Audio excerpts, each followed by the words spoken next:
আসসালামু আলাইকুম। এবার আশা করা যায় কথা শুনতেও পাওয়া যাচ্ছে, আমাকে ঠিকঠাক দেখতেও পাওয়া যাচ্ছে। আসসালামু আলাইকুম। তো চলে আসেন আপনারা আবার আস্তে আস্তে আমরা পড়া শুরু করব আজকের তাহলে। হাই ভাইয়া, হ্যালো। জি ভাইয়া, এবার শোনা যাচ্ছে।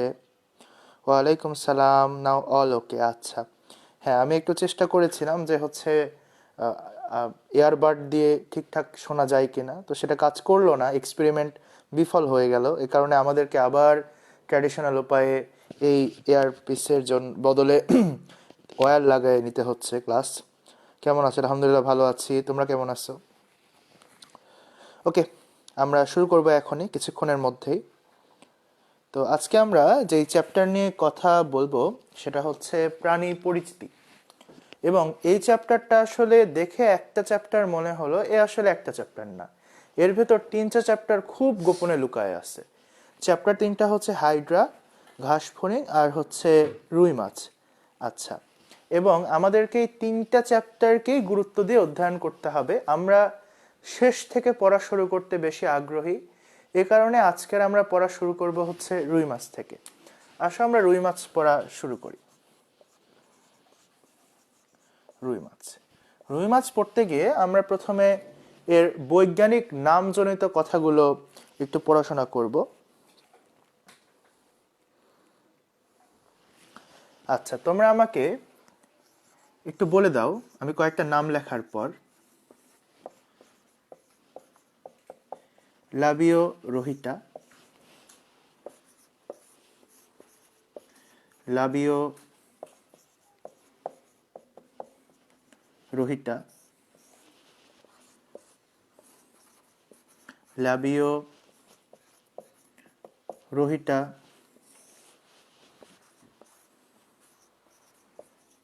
লাবিও রোহিটা। রুই মাছের বৈজ্ঞানিক নাম লাবিও রোহিটা, কিন্তু এই 4টা লাবিও রোহিটার মধ্যে কোনটা সঠিক লাবিও রোহিটা? একটু আমাকে অ্যান্সারটা বলে দাও। যেখানে 4টা লাবিও রোহিটা রয়েছে, এই 4টা লাবিও রোহিটার মধ্যে কোনটা সঠিক লাবিও রোহিটা? দেখি কে কে পারো সঠিক লাবিও রোহিটার পরিচয় আমাকে দিতে।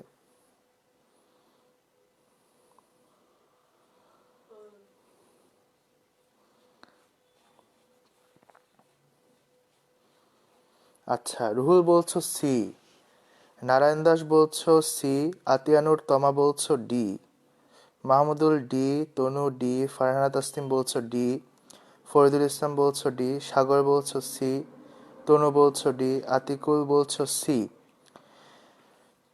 ঋতু বলছো এ। আচ্ছা, নুরুজ্জামান ইমল বলছো ডি, আরমান কবির বলছো ডি, শাহিন বলছো ডি, সৈকত বলছো ডি, জাহিদ হাসান রাসেল ডি, আচ্ছা খান বলছো ডি, নারায়ণ দাস বলছো ডি। দ্যাট মিনস দেখো, সাফা বলছো এ, শাইশা আহমেদ বলছো এ, রাসেল বলছো এ, সুবাই বলছো ডি। তাহলে দেখো, ঠিক বৈজ্ঞানিক নামটা আমরা সবাই জানি যে লাবিও রোহিটা, কিন্তু এই লাবিও রোহিটার সঠিক প্রকাশটা কোনটা, এটা প্রকাশ করতে গিয়ে আমাদের জীবন বের হয়ে যাচ্ছে। তো এর সঠিক প্রকাশটা আমরা শিখব। আমি বলে দিই, সঠিক উত্তরটা হচ্ছে ডি। যারা ডি উত্তর দিয়েছো তাদেরকে অনেক অভিনন্দন, তোমাদের জন্য কেয়া কসমেটিক্সের পক্ষ থেকে বই দেওয়া যাচ্ছে না। তাহলে এই ডি হচ্ছে উত্তর। এখন কথা হচ্ছে কিভাবে আমরা বুঝবো ডি হবে এবং কেনই বা ডি হবে এখানে। আমরা যদি কোনো বস্তুর বা কোনো জীবের বৈজ্ঞানিক নাম লিখতে চাই, তাহলে আমাদেরকে 2টা পদ ইউজ করতে হয়। একটা হচ্ছে গণ নাম আর একটা হচ্ছে প্রজাতি নাম। এবং গণ নামের প্রথম অক্ষরটা বড় হাতের লিখতে হয়, যে কারণে লাবিওর প্রথম বড় হাতের অক্ষরে লিখতে হয়েছে। আর প্রজাতি নামের প্রথম অক্ষরটা ছোট হাতের অক্ষরে লিখতে হয়, তাই প্রজাতি নামের প্রথমটা ছোট হাতের অক্ষরে লেখা হয়েছে। এবং পুরোপুরি দাগ দিলে হয় না, 2টার নিচে আলাদা আলাদা করে দাগ দিতে হয়। এ কারণে সঠিক উত্তরটা হবে ডি, অর্থাৎ গণ এবং প্রজাতির নাম আলাদা করে লিখতে হবে, আলাদা আলাদা করে দাগ দিতে হবে। গণ নামের প্রথম অক্ষর বড় হাতের হবে, কিন্তু পরেরটা ছোট হাতের অক্ষরে হবে। আচ্ছা, এই তো, আশা করি আপনাদের এটা ক্লিয়ার হয়ে গেছে। এখন দেখেন, রুই মাছ, এর থেকে একটা খুব কমন প্রশ্ন হলো রুই মাছের আইস কোন প্রকৃতির এবং আইসটাই বা কি ধরনের। তার আগে আমরা জানি রুই মাছের দেহে কি কি থাকে? মনে রাখবা রুই মাছের দেহের অংশ হচ্ছে তিনটা। আমাদের প্রাণী পরিচিতি চ্যাপ্টারে জীব আছে তিনটা, এই তিনটা জীবের প্রত্যেকের দেহের অংশই তিনটা। তাহলে মনে রাখবেন এভাবে, তিনটা জীব, তাদের প্রত্যেকের দেহের অংশ হচ্ছে তিনটা। তো রুই মাছের দেহের অংশ আমরা মনে রাখবো হচ্ছে মাদল দিয়ে। মাদল হচ্ছে একটা বাদ্যযন্ত্রের নাম। মাতে হচ্ছে মাথা, দতে হচ্ছে দেহকাণ্ড, লতে হচ্ছে লেজ। তাহলে রুই মাছের দেহের অংশ হচ্ছে তিনটা, মাথা, দেহকাণ্ড আর হচ্ছে লেজ। মাদল দিয়ে মনে রাখবো।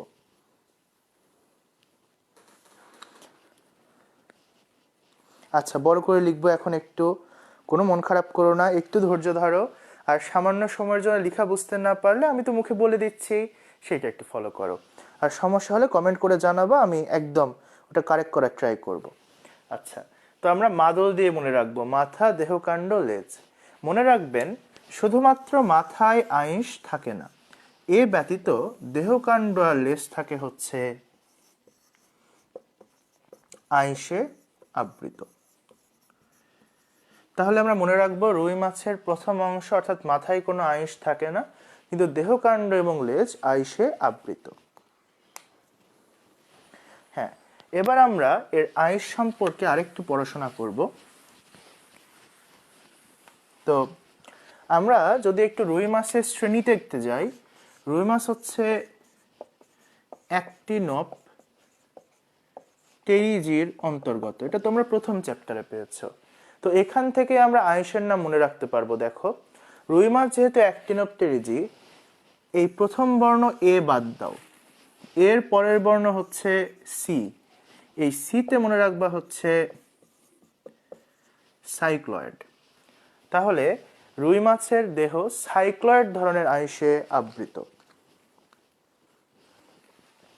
আশা করি এইভাবে মনে রাখলে আর কোনোদিনই ভুল যাবে না তোমাদের, যে এ বাদ দিলে পরের বর্ণ সি আসে, সিতে বর্ণ সাইক্লয়েড, তাই রুই মাছের দেহ সাইক্লয়েড ধরনের আঁশে আবৃত।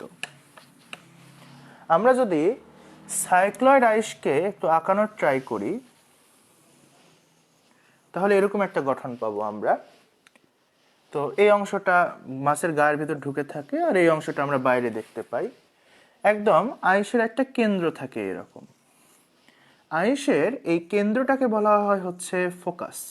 দেখো, আমরা ছবি যখন তুলি, ছবি তোলার সময় আমরা ঠিক মাঝ বরাবর ঠিক করে কিন্তু ছবিটাকে সুন্দর করে সাজায় নিই, এটাকে বলা হয় ফোকাস করা, অর্থাৎ কেন্দ্রটাকে ঠিক করে নেওয়া। তেমনি রুই মাছের আঁশের যে কেন্দ্রটা ঠিক করা হবে, সেটাকেও আমরা বলবো হচ্ছে ফোকাস। এবার দেখো, এই ফোকাসের চারদিকে আরো কিছু এরকম বৃত্তাকার রেখা থাকবে। এই যে ফোকাসের চারদিকে বৃত্তাকার রেখা থাকলো, বৃত্তাকার রেখা, এই বৃত্তাকার রেখার বৃত্তাকারের ব দিয়ে মনে রাখবা, এই বৃত্তাকার রেখাগুলোকে বলা হয় বৃদ্ধি রেখা। তাহলে ফোকাসের চারদিকে যে বৃত্তাকার রেখাগুলো থাকে, সেই বৃত্তাকার রেখাগুলোকে বলা হয় ব দিয়েই বৃদ্ধি রেখা। এবং দেখো, বৃত্তাকারের ইংলিশ হচ্ছে সার্কুলার। বৃত্তাকারের ইংলিশ হচ্ছে সার্কুলার। তাই বৃত্তাকার বা সার্কুলার এই রেখাগুলোর ইংরেজি নাম হচ্ছে সার্কুলার থেকেই সার্কুলাস বা বৃদ্ধি রেখা। তাহলে বৃত্তাকার যে রেখাগুলো থাকে, ব দিয়ে তাদেরকে বলা হয় বৃদ্ধি রেখা। এবং এই বৃদ্ধি রেখাগুলো যেহেতু বৃত্তাকার বা সার্কুলার, তাদের আরেকটা নাম হচ্ছে সার্কুলাস বা বৃদ্ধি রেখা। আশা করি আপনাদের খুব সহজেই মনে থাকবে। তাহলে এর নামটা কিন্তু হয়েছে বৃদ্ধি রেখা। বৃদ্ধি রেখা নাম তো আর এমনি এমনি হয়নি, কাজের সাথে অবশ্যই নামের মিল আছে। অর্থাৎ এই রেখা থেকে মাছের বিভিন্ন সময়ের বৃদ্ধি সম্পর্কে ধারণা পাওয়া যায়, যে কারণে এই রেখাগুলোর নামকরণ করা হয়েছে বৃদ্ধি রেখা। অর্থাৎ বৃদ্ধি বা বড় হওয়া সম্পর্কে যেই রেখা থেকে আমরা ধারণা পাবো, সেই রেখার নামই দিব হচ্ছে আমরা বৃদ্ধি রেখা। যেমন দেখো, একটু সহজভাবে খেয়াল করলেই দেখতে পাবা, একটা মাছ যত বড় হয় তার আঁশ তত বড় হয়। আঁশ যদি বড় না হয়, মাছ কিন্তু ন্যাংটা হয়ে থাকতে হবে, সহজ কথা এটা। তাহলে মাছের তো লজ্জা শরম আছে নাকি, ও তো আর থাকতে চাইবে না কাপড় চোপড় ছাড়া। তাহলে মাছকে কিন্তু তোমার বড় যত হবে মাছের আঁইশও তত বড় হবে। আচ্ছা, তো আঁইশ যত বড় হবে এই যে রেখাগুলো এদের দূরত্ব কিন্তু বাড়তে থাকবে আঁইশের বৃদ্ধি হওয়ার সাথে সাথে। দেখো এই জায়গাটুকুতে কিন্তু দূরত্বটা খুব কম, এই যে এই জায়গাটুকুতে, তার মানে এই সময়টাতে আঁইশের বৃদ্ধিটা বা মাসের বৃদ্ধিটা কম হয়েছে। আবার এই জায়গাটুকুতে দেখো দূরত্বটা অনেক বেশি, তাহলে এই সময় কিন্তু মাসের বৃদ্ধিটা বেশি হয়েছে, যে কারণে দূরত্বটা বেড়ে গেছে। তাহলে আমরা আঁইশের এই বৃদ্ধি রেখাগুলো দেখেই বলতে পারবো যে হচ্ছে মাসের বৃদ্ধি কোন ঋতুতে কেমন হচ্ছে। যে সময় দূরত্ব বেশি হবে সেই সময় মাসের বৃদ্ধি বেশি হয়েছে, যে সময় দূরত্ব কম হবে সে সময় মাসের বৃদ্ধি কম হয়েছে। এখন মাসের বৃদ্ধি তাহলে কোন কোন ঋতুতে বেশি হবে আর কোন কোন ঋতুতে কম হবে, সহজ একটা নিয়ম শিখে দিই, এটা মনে রাখবা। বছরের শেষ ঋতুতে আর বছরের শুরুর ঋতুতে আঁইশের বৃদ্ধি সবচেয়ে বেশি হয়। কি বললাম? বছরের শেষ ঋতুতে আর বছরের শুরুর ঋতুতে। তোমরা এখন আমাকে কমেন্ট করে জানাও তাহলে বছরের শেষ ঋতুতে এবং শুরুর ঋতুতে বলতে আমি কোন কোন ঋতুতে বোঝাচ্ছি। তাহলে বছরের শেষ ঋতু আর শুরু ঋতু কোনটা, অর্থাৎ আঁইশের বৃদ্ধি তাহলে কোন কোন কালে বেশি হবে, একটু কমেন্ট করে জানাও।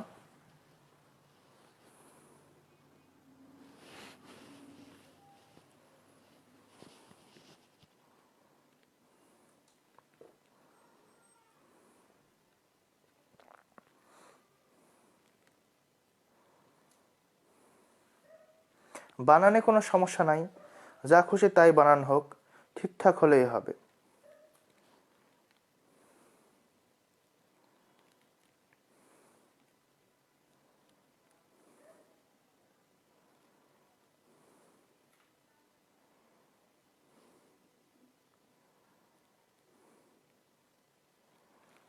গুড। বসন্ত আর গ্রীষ্ম, গুড। আর রিয়াদ বলছো বসন্ত আর গ্রীষ্ম, ঋতু বলছো সামার আর স্প্রিং, মিষ্টু বলছো গ্রীষ্ম আর বসন্ত, তুহিন বলছো বসন্ত গ্রীষ্ম। কষ্ট করে এত বড় কমেন্ট করার জন্য খুবই ধন্যবাদ। আসলে অ্যান্সার হবে বসন্ত আর গ্রীষ্ম। তাহলে কোন কোন কালে আয়ুষের বৃদ্ধি বেশি হয়? বসন্তকালে আর গ্রীষ্মকালে। গুড। আচ্ছা, আমি কাল বলেছি দেখেছো, মাসের ক্ষেত্রে আমরা বাংলা হিসাবে যাব। হ্যাঁ, বৈশাখ চৈত্র বলা যাবে, কারণ বসন্তের শেষ আর গ্রীষ্মের শুরু। হ্যাঁ, কাল। গুড সাফা, এবার ঠিক আনসার দিয়েছ। শীত আর গ্রীষ্ম কিন্তু না, দেখো শেষ আর শুরু, শেষ হয় বসন্ত দিয়ে আর শুরু হয় গ্রীষ্ম দিয়ে, ষড় ঋতুর। তাহলে বসন্ত আর গ্রীষ্ম অ্যান্সার হবে। ফারহানা তাসনিম ভেরি গুড, বসন্ত গ্রীষ্ম। তমা ভেরি গুড, বসন্ত গ্রীষ্ম। আরমানও বলছে বসন্ত গ্রীষ্ম। রেজা বসন্ত গ্রীষ্ম। Very good, very good, very good. হয়েছে হয়েছে, খুবই সুন্দর। আমরা কালের হিসেবে যাব। হ্যাঁ দিশা, বসন্ত গ্রীষ্ম। ভেরি গুড ফারিহা, গ্রীষ্ম বসন্ত, খুবই সুন্দর। আসেন আমরা পরের টপিকে চলে যাই।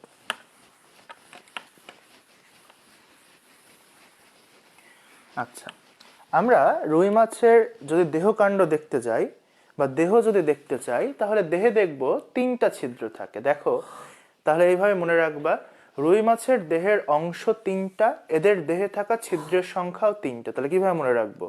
রুই মাছের দেহের অংশ তিনটা, দেহে থাকা ছিদ্র হচ্ছে তিনটা। হ্যাঁ গুড গুড।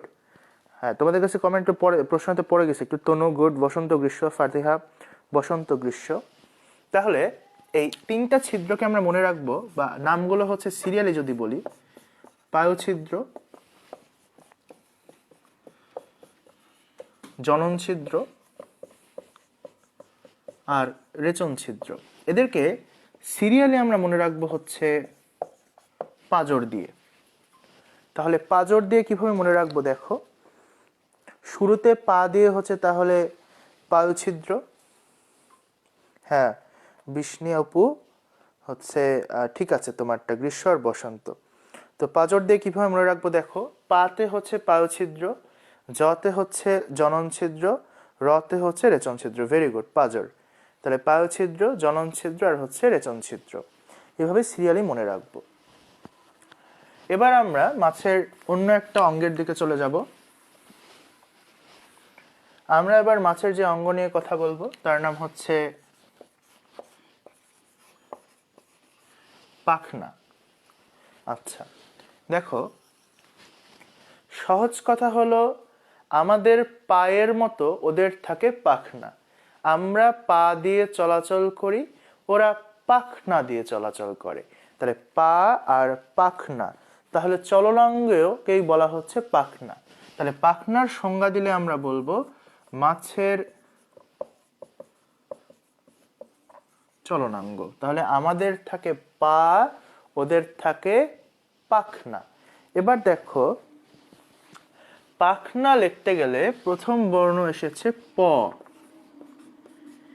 1 থেকে 10-এর মধ্যে প দিয়ে সংখ্যা হচ্ছে 5। তাহলে প দিয়ে যেহেতু সংখ্যা 5, তাহলে পাখনা হবে 5 ধরনের। তাহলে পাখনা প দিয়ে 1 থেকে 10-এর মধ্যে প দিয়ে সংখ্যা 5, পাখনা হবে তাহলে 5 ধরনের।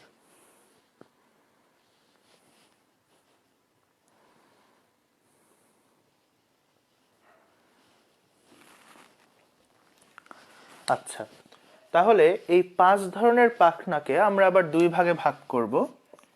এই পাখনাগুলোর মধ্যে কিছু আছে সিঙ্গেল পাখনা, তার মানে তারা একা একা থাকে, আর কিছু আছে ইনে রিলেশনশিপ পাখনা।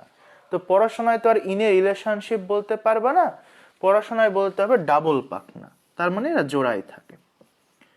তাহলে কিছু আছে সিঙ্গেল পাখনা অর্থাৎ একক পাখনা, আর কিছু আছে ডাবল পাখনা অর্থাৎ যুগ্ম পাখনা। আপনারা জানেন ডাবল মানে যুগ্ম বা জোড়া।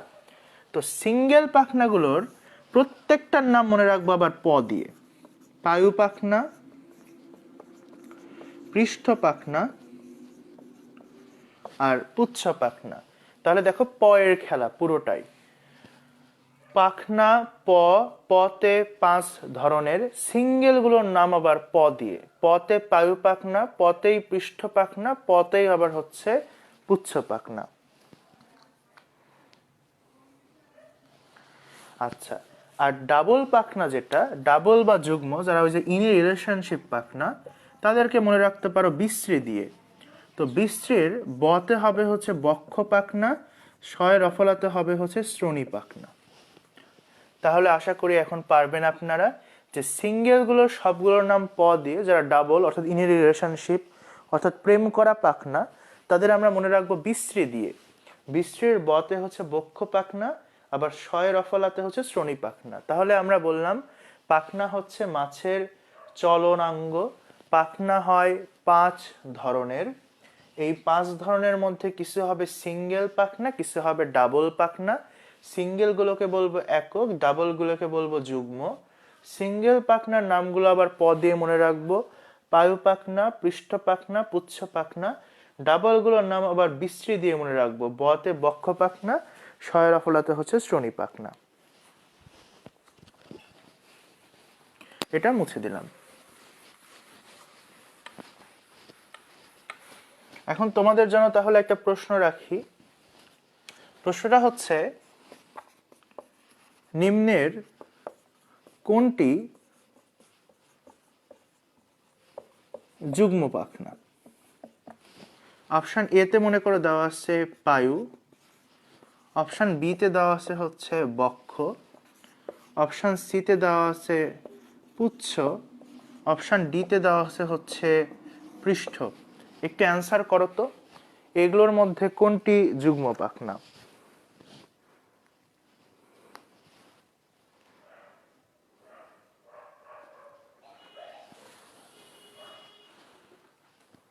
Very good.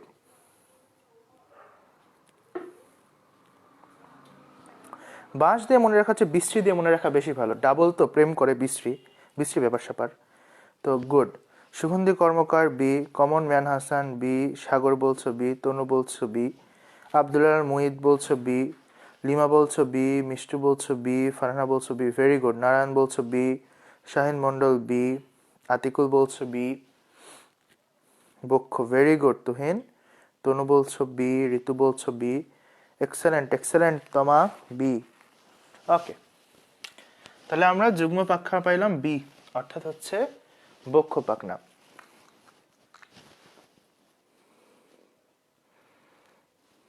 Very good. দিশা বলছো বি, তাকিয়া বলছো বি, রুডিম বলছো বি, সাফা বলছো বক্ষ, Rafia B, Raju B, Arman B, Sajib B. Good. বক্ষ রাসেল, এক্সেলেন্ট। তোমাদের পড়াশোনার ব্যাপারটা আমাকে সত্যিই আজকে মুগ্ধ করতেছে, বেশ মনোযোগ দিয়েছো তোমরা, খুবই ভালো ব্যাপার। ফাতিহা জান্নাত বলছো বি। আচ্ছা ঠিক আছে, আসো আমরা এর পরে চলে যাই। তো আমরা বললাম মাছের চলনাঙ্গকেই পাখনা বলে। এখন কথা হচ্ছে এতগুলো তো আর প্রধান হতে পারে না চলনাঙ্গের মধ্যে, তাহলে এগুলোর মধ্যে যে কোনো একটাকে আমাদের প্রধান করতে হবে এবং সেই পাখনাটাকে আমরা বলবো হচ্ছে প্রধান চলনাঙ্গ। যেমন দেখো, সবগুলো মন্ত্রী কিন্তু মন্ত্রী হয় না। মন্ত্রীদের মধ্যে একজন হয় প্রধানমন্ত্রী, যিনি মেইনলি দেশ চালাতে সাহায্য করেন। বাকি মন্ত্রীগুলো দেশের ভারসাম্য রক্ষায় কাজ করেন। তাহলে পাখনাগুলোর মধ্যে যে প্রধান পাখনা হবে সে মাছের চলতে সাহায্য করবে।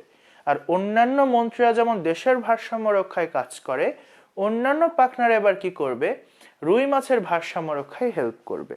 তাহলে প্রধান পাখনাটাই মেইনলি চলনে সাহায্য করবে, আর বাকি পাখনাগুলো হচ্ছে ভারসাম্য রক্ষায় কাজ করবে। তো প্রধান যেই পাখনা তার নাম হচ্ছে পুচ্ছ পাখনা, যার আরেকটা নাম হচ্ছে লেজ। আর এই লেজটাই মেইনলি চলে হেল্প করে। দেখো, চলাচল বলতে গেলে শেষের বর্ণ আসছে ল, লেজের প্রথম বর্ণ আসছে ল, তাহলে এইভাবে মনে রাখবা। চলাচলে প্রধানত কাজ করে লেজ, লেজেরই আরেকটা নাম পুচ্ছ পাখনা, যেটা হচ্ছে প্রধান চলনাঙ্গ। এইভাবে মনে রাখবা তাহলে। হ্যাঁ, সবাই পারলেই তো ভালো, সবাই পারাতেই তো টিচারের সার্থকতা। আমার ভাল লাগে তোমরা সবাই পারলে। আচ্ছা এবার দেখো, তাহলে বাকি পাখনাগুলোর কাজ কি? বাকি পাখনাগুলো ভারসাম্য রক্ষা, যেমনটা বাকি মন্ত্রীগুলো দেশের ভারসাম্য রক্ষায় কাজ করে, আর শুধু প্রধানমন্ত্রী দেশটা কিভাবে চলাচল করবে তা নিয়ন্ত্রণ করেন। তাহলে বাকি পাখনার কাজ হচ্ছে ভারসাম্য রক্ষা।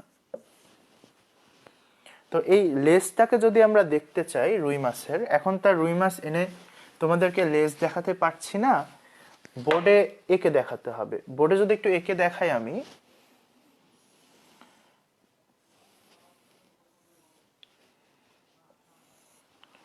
এর লেজ দেখতে অনেকটা এইরকম হয়, এরকম অনেকগুলো পাখনা রশ্মি থাকে লেজে। দেখো, আমরা রাফলি কিন্তু বলতে পারি, মোটামুটি ভাবে বলতে পারি যে, হ্যাঁ শোনা যাচ্ছে না, কথা বললে তো শুনবি, আর বেশি শোনা না গেলে একটু ব্যাক করে আবার ঢুকবি, তখন দেখবি এমনি শোনা যাবে। দেখ এখন এখানে কিন্তু দেখ তোরা যে দুইটা অংশ কিন্তু সমান লেজের। সমানকে আমরা হোমো বলি না হেটেরো বলি? তোমরা একটু কমেন্ট করে জানাও দেখি, সমানকে আমরা কি বলি, হোমো বলি নাকি হেটেরো বলি? দুইটা অংশ যে সমান, এই সমানকে আমরা কি বলি, হোমো বলি নাকি হেটেরো বলি?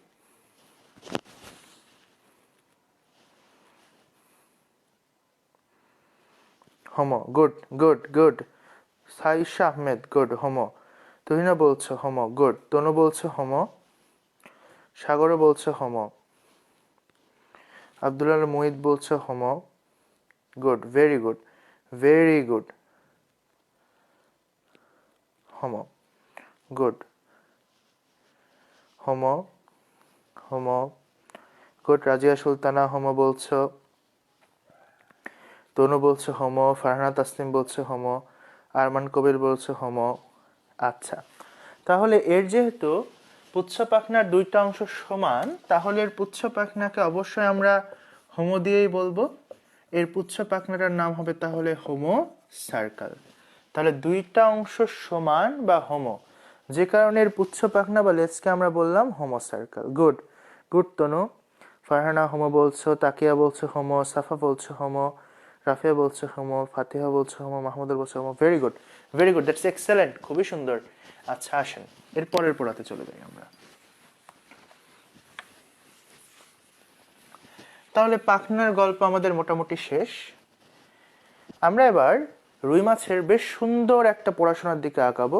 এবার আমরা পড়বো হচ্ছে বিষ্ণু অপু। হ্যাঁ তোমার নাম এই তো বলছি, একবার বলছি কিন্তু আমার মনে আছে।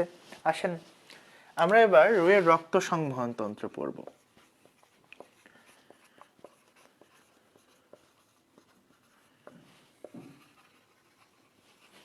আচ্ছা, রক্ত সংবহন তন্ত্র পড়ার সময় আমি কয়েকটা শব্দ লিখব, শব্দগুলো খুব সুন্দর করে খেয়াল করবে। প্রথমে আমি লিখছি উপপ্রকোষ্ঠ, তারপর আমি লিখছি প্রকোষ্ঠ, আর দিলাম রক্ত কণিকা, তারপর আমি লিখছি কপাটিকা, আর লাস্টে আমি লিখছি বাহিকা। তাহলে আমি 4টা জিনিস লিখেছি।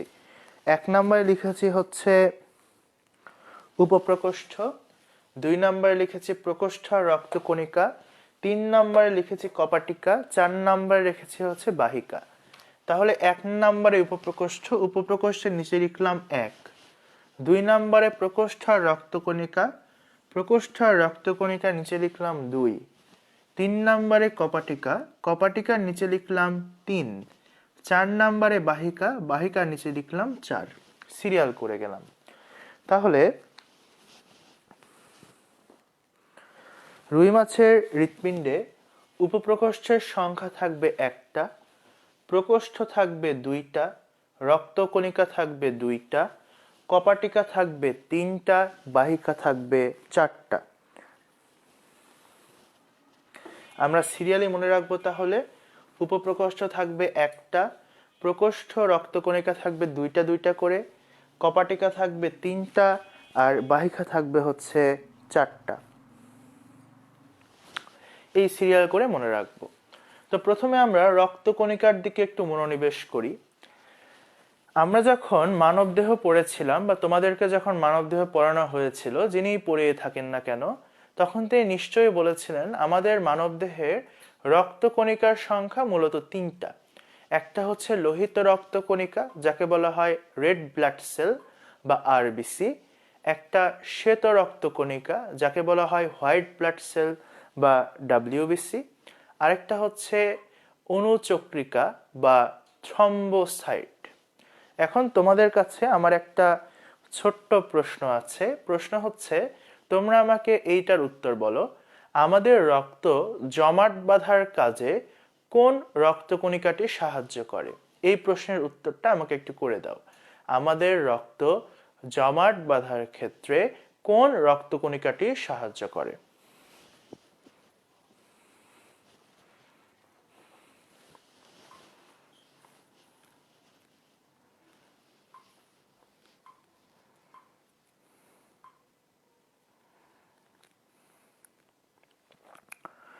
আচ্ছা, ঋতু বলছো থ্রম্বোসাইট, রিতা বলছো লোহিত। বা রিতা ঋতু মিলমিশ হয়ে গেছে। সাইসা বলছো থ্রম্বোসাইট, অনুচক্রিকা সাগর বলছো, রেজা বলছো লোহিত রক্তকণিকা,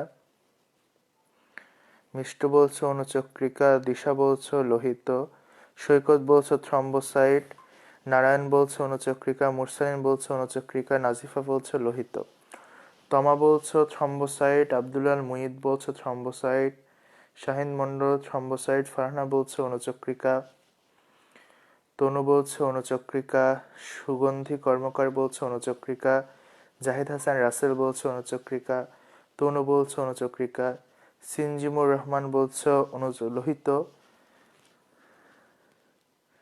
শাহাদত বলছো, শাহাদতের বানানটা ভাল লাগছে, অনুচক্রিকা, সাফা বলছো অনুচক্রিকা, মিথি ভেরি গুড অনুচক্রিকা, মনিকা মনি বলছো অনুচক্রিকা, সজীব বলছো লোহিত, রিফা বলছো অনুচক্রিকা, ফাতিহা বলছো অনুচক্রিকা, ফারিহা বলছো, বা ফাতিহা ফারিহা আবার এক জায়গায় হয়েছে, অনুচক্রিকা, আতিক বলছো অনুচক্রিকা, রাজু বলছো অনুচক্রিকা, তাকিয়া বলছো অনুচক্রিকা, রাসেল বলছো অনুচক্রিকা। Very good.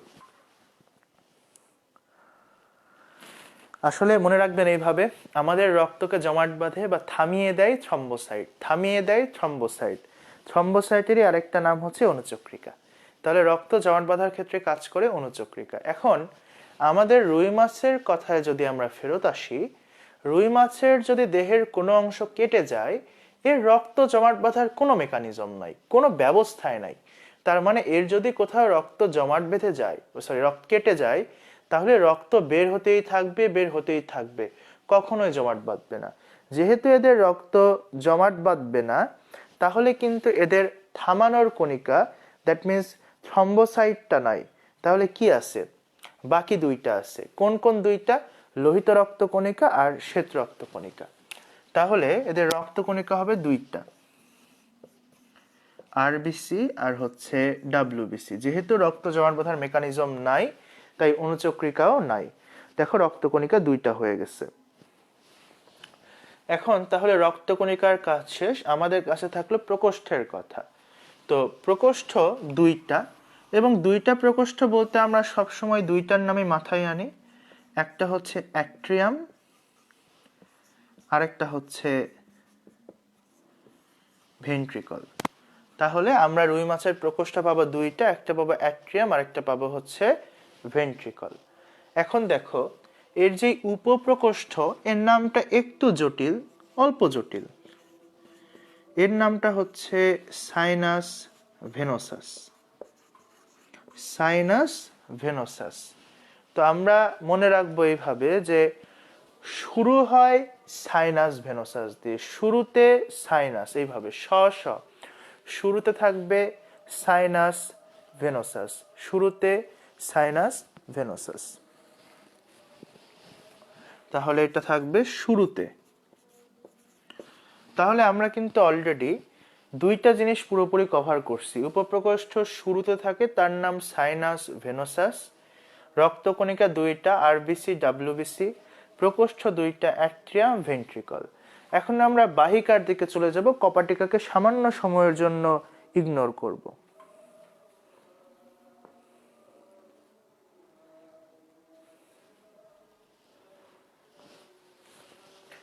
দেখো বাহিকা যেটা, বাহিকা হিসেবে থাকবে হচ্ছে ধমনী,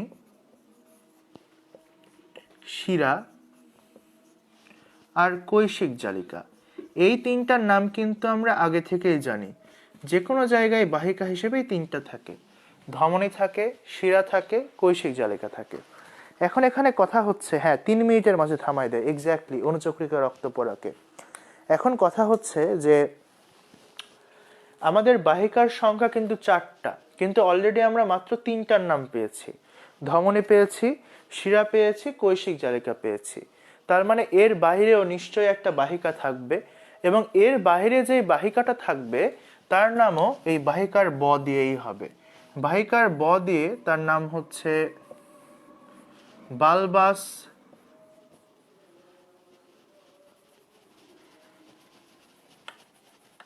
তার নাম হচ্ছে বালবাস অ্যাওর্টা।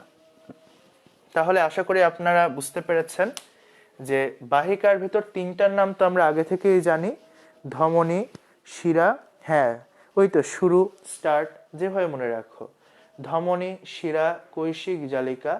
বাহিকার ব দিয়ে তার নাম বালবাস অ্যাওর্টা।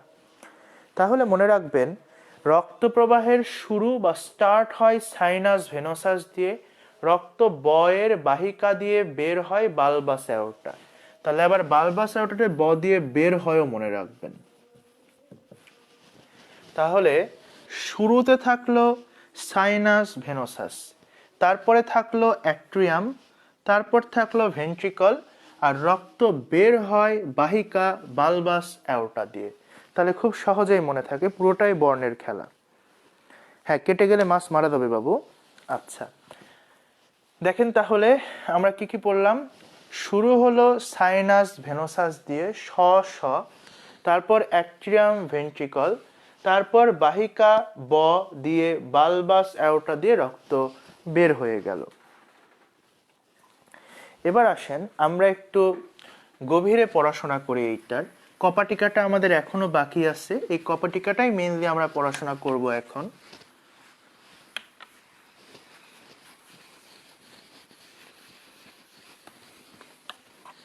আচ্ছা তো তাহলে আমরা শুরুতে পেলাম সাইনাস ভেনোসাস, তারপরে আমরা পেলাম অ্যাট্রিয়াম, তারপর আমরা পেলাম ভেন্ট্রিকল, তারপরে আমরা পেলাম হচ্ছে বালবাস অ্যাওর্টা। দেখছো তাহলে রক্ত প্রবাহের শুরু হচ্ছে সাইনাস ভেনোসাস দিয়ে, শুরু স্টার্ট স, আর রক্ত প্রবাহ বের হচ্ছে বালবাস অ্যাওরটা দিয়ে।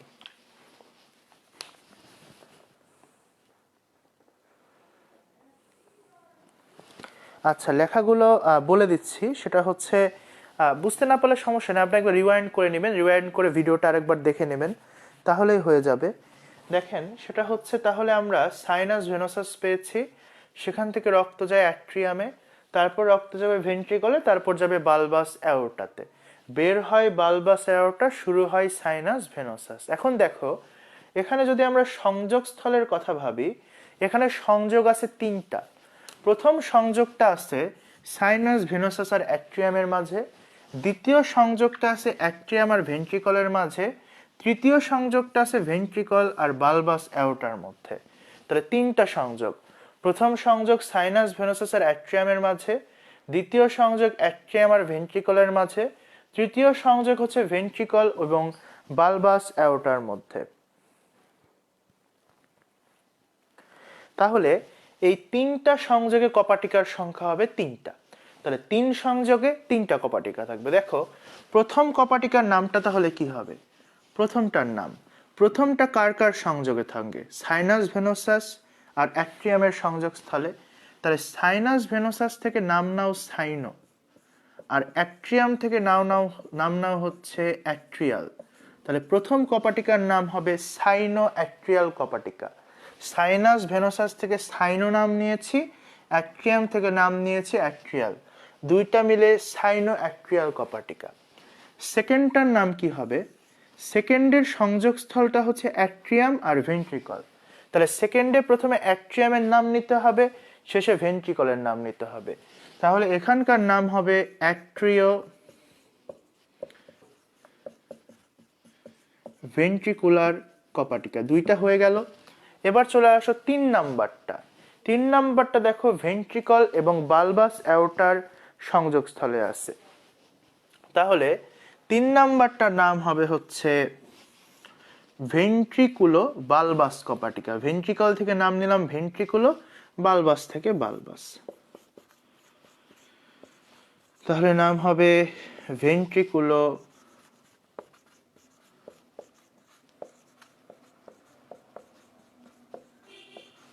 বালবাস কপাটিকা। এই তো, এটা মনে রাখবেন। তাহলে দেখেন, কপাটিকাগুলোর নামও তাহলে হয়ে গেল। সাইনাস ভেনোসাস এবং অ্যাট্রিয়ামের মাঝে যে কপাটিকা থাকবে তার নাম হবে সাইনো অ্যাট্রিয়াল কপাটিকা। অ্যাট্রিয়াম এবং ভেন্ট্রিকলের মাঝে যে কপাটিকা থাকবে তার নাম হবে অ্যাট্রিও ভেন্ট্রিকুলার কপাটিকা। ভেন্ট্রিকল এবং বালবাস অ্যাওরটার মধ্যে যে কপাটিকা থাকবে তার নাম হলো তাহলে দুইটাকে সন্ধি করে ভেন্ট্রিকুলো বালবাস কপাটিকা। এখন দেখো, শিরার মাধ্যমে তাহলে প্রথমে সাইনাস ভেনোসাসে কার্বন ডাইঅক্সাইড যুক্ত রক্ত প্রবেশ করলো।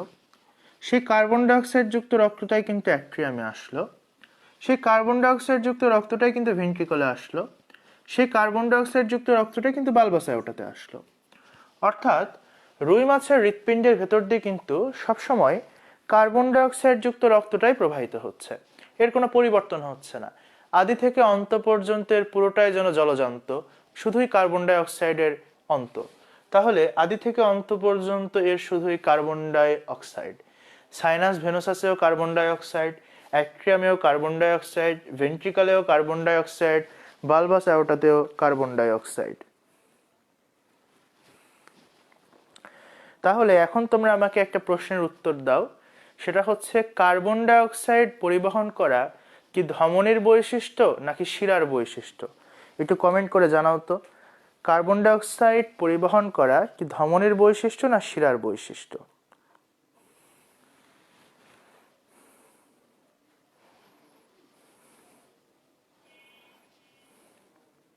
অনেক সহজ হয়ে গেছে। আচ্ছা, ধন্যবাদ। সহজ হয়ে গেলেই ভালো, আমারই ভালো লাগবে। আচ্ছা, বলেন, কার্বন ডাই অক্সাইড যুক্ত রক্ত পরিবহন করা কার বৈশিষ্ট্য, ধমনীর নাকি শিরার? শিরা। Very good Nazifa. নিসার বলছো শিরা।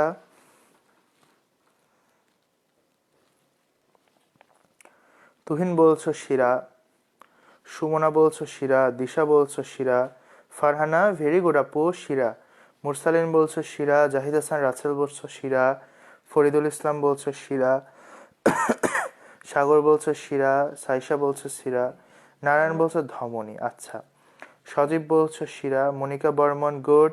মনিকার কি প্রথম কমেন্ট পেলাম আজকে? আচ্ছা, আজকে পাইনি মনে হয় তোমার কমেন্ট। তনু বলছো শিরা, জিন্নাতুন রিতা শিরা। আমি আমার স্টুডেন্টদেরকে মনে রাখার ট্রাই করি, কারণ তাদেরকে আমি ভালোবাসি। আর সত্যি বলতে তোমাদের বাইরে, কোচিংয়ের বাইরে আমার তেমন কোনো স্টুডেন্ট নাই, তো ব্যাচ যেহেতু আমি সেভাবে পড়াই না, তো সে কারণে তোমরাই আমার স্টুডেন্ট এবং তোমাদেরকে আমি মনে রাখার ট্রাই করি পুরোপুরি। মিষ্টু বলছো শিরা, প্রিয়া চৌধুরী বলছো শিরা, শাহিন বলছো শিরা, তাকিয়া বলছো শিরা, রাজু বলছো শিরা, আতিকুল ইসলাম আতিক বলছো শিরা, আফসানা রিপ্তি বলছো শিরা।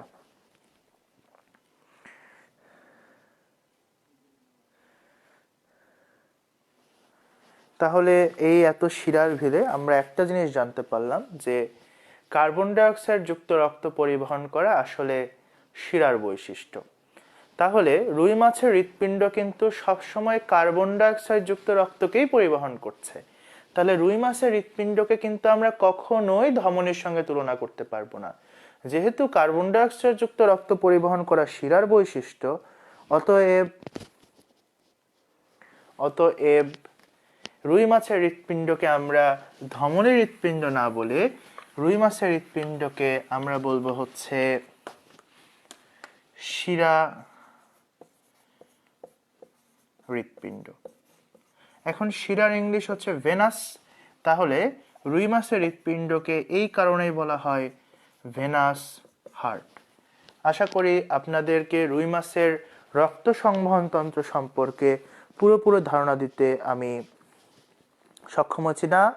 মনিকা মণি, তোমার নাম এই যে আমি নিলাম, আপনার কমেন্ট এই যে বললাম, আর বিষ্ণু অপু এই যে তোমারটা বলছি, তমা ভেরি গুড, ফাতিহা ভেরি গুড, ফারিহা খুবই সুন্দর, শিরা। আচ্ছা, তাহলে রক্ত সংবহন তন্ত্র মোটামুটি আমাদের শেষ। এখন তোমাদেরকে আমি একটা জিনিস নিয়ে সামান্য ধারণা দিব, এবং যে ধারণাটা পাওয়া তোমাদের জন্য খুবই গুরুত্বপূর্ণ, সেটা হচ্ছে রুই মাছের শিরাতন্ত্র। এবং শিরাতন্ত্রকে দেখো, শিরাতন্ত্র কিন্তু অবশ্যই শিরা নিয়ে গঠিত হয়। আমরা যদি শিরা লিখতে চাই তাহলে কিন্তু আমাদের বর্ণ আসে দুইটা। তাহলে শিরাতন্ত্রের অংশ কয়টা হবে? দুইটা, কারণ শিরা লিখতে গেলে দুইটা বর্ণ আসে। তাহলে এই শিরাতন্ত্রের অংশ কিন্তু দুইটা হবে, একটা হবে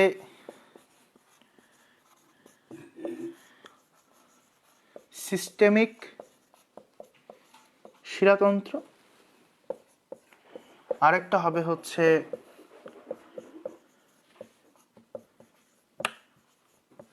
পোর্টাল শিরাতন্ত্র। তাহলে শিরা লিখতে গেলে দুইটা বর্ণ আসে, এ কারণে শিরাতন্ত্রকে আমরা দুই ভাগে ভাগ করলাম, একটা হচ্ছে সিস্টেমিক আর একটা হচ্ছে পোর্টাল শিরাতন্ত্র। তো দেখো, সিস্টেমিকের স দিয়ে মনে রাখবা হচ্ছে সরাসরি, তাহলে পোর্টালটা সরাসরি নয়।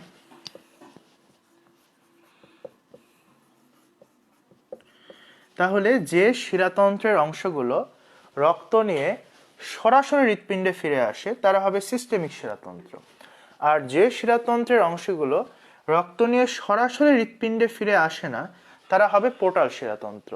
ব্যাপারটা অনেকটা এরকম, মনে করো তোমাদের মধ্যে এই যে হচ্ছে আমাদের মনে করো কাকে বলি আমি, মনে করো আমাদের এই বশির উদ্দিন, ঠিক আছে, আমাদের বশির ভাই ক্লাসে আছেন, বশির সাহেব। তো বশির ভাই মনে করো প্রাইভেট পড়ার জন্য বের হইছে বাসা থেকে, ঠিক আছে, বাসা থেকে বের হয়ে সরাসরি সে প্রাইভেট শেষ করে আবার বাসায় চলে আসলো।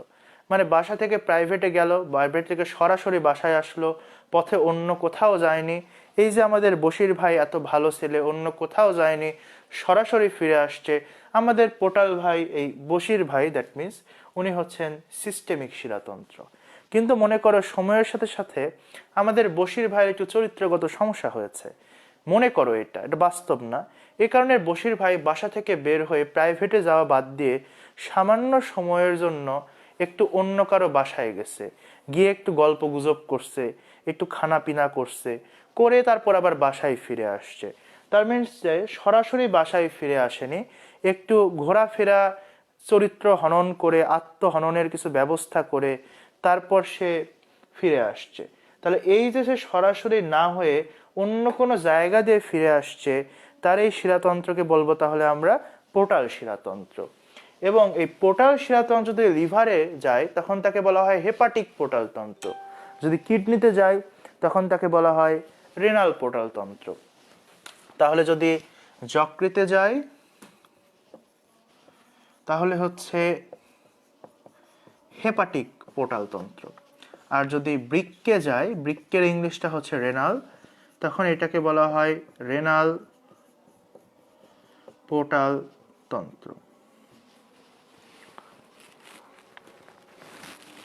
আশা করি বুঝতে পেরেছেন। হ্যাঁ, বশির ভাই ফেমাস হয়ে গেছে।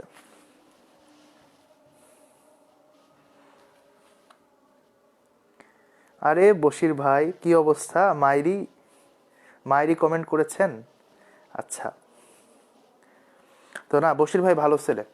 বশির ভাই পোর্টাল শিরাতন্ত্র না, বশির ভাই সিস্টেমিক শিরাতন্ত্র। তো এখন থেকে বিয়ের জন্য পাত্র পাত্রী গেলে দেখতে গেলে জিজ্ঞেস করবা পাত্র বা পাত্রীকে, আপনি কি সিস্টেমিক শিরা নাকি পোর্টাল শিরা? পাত্র পাত্রী যদি বায়োলজির মানুষ হয় তাহলে বুঝে নিবে, যে বলবে না তো আমি তো ভালো, আমি তো সিস্টেমিক। তো তোমাকে আবার জিজ্ঞেস করবে আপনি তো সিস্টেমিক নাকি পোর্টাল না? তো তখন বলে হ্যাঁ অবশ্যই সিস্টেমিক, পোর্টাল হওয়ার কোনো চান্সই নাই। লিভার, রেনাল, হেপাটিক, রেনাল এদের তো আমি চিনিই না, আমি শুধু সিস্টেমিক চিনি। বায়োলজি এক্সাম কখন হবে? এ বাবু, এটা তো তোমাদের কোচিং এর লোকজন বলতে পারবে, আমি কেমনে বলবো? আসো এরপর আমরা পরের টপিকে যাই।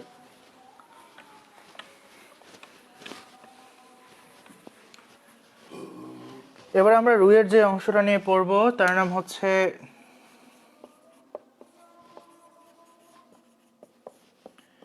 বায়ুথলি বা পটকা। নাম শুনে বোঝা যাচ্ছে বায়ুথলি, তার মানে এর ভেতর বায়ুর কোনো না কোনো কারবার আছে। বায়ু মানে হচ্ছে বাতাস, দ্যাট মিনস এর ভেতরে বাতাস বা গ্যাস আছে। এখন কথা হচ্ছে এর ভেতর কোন কোন গ্যাস থাকবে। এর ভেতর গ্যাস হিসেবে থাকবে, মনে রাখবেন, নক, এনওসি। বায়ুথলির ভেতর তাহলে নক থাকে। এনতে হবে হচ্ছে নাইট্রোজেন, ওতে হবে হচ্ছে অক্সিজেন, সিতে হবে কার্বন ডাই অক্সাইড। তাহলে বায়ুথলির ভেতর তিনটা গ্যাস থাকে, নাইট্রোজেন থাকে, অক্সিজেন থাকে, আর থাকে হচ্ছে কার্বন ডাই অক্সাইড। এবার আপনাদের জন্য খুবই গুরুত্বপূর্ণ একটা টপিক আছে, সেটা হচ্ছে বায়ুথলির কাজ কি কি, বা কি কাজ বায়ুথলির। আসেন একটু পড়াশোনা ট্রাই করি যে বায়ুথলির কাজ কি।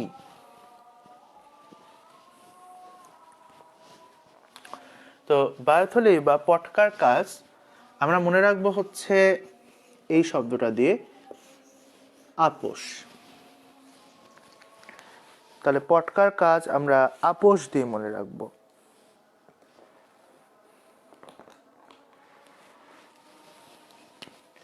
আপোষের আতে হবে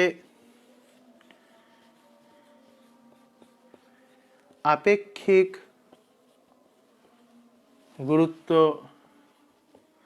নিয়ন্ত্রণ, আবার আতে হবে হচ্ছে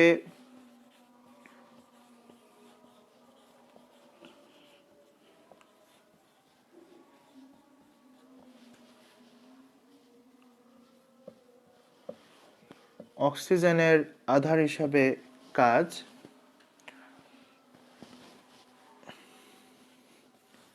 পতে হবে হচ্ছে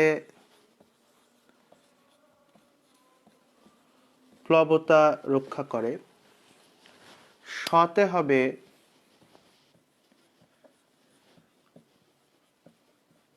স্থিতি বজায় রাখে, আবার সতে হবে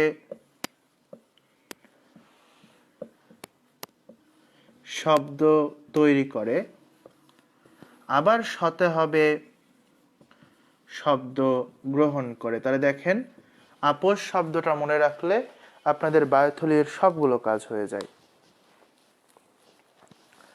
আতে হবে তাহলে আপেক্ষিক গুরুত্ব নিয়ন্ত্রণ করে, পতে হচ্ছে প্লবতা রক্ষা করে, আবার আতে হচ্ছে অক্সিজেনের আধার হিসেবে কাজ করে, স্থিতি বজায় রাখে, শব্দ তৈরি করে, শব্দ গ্রহণ করে।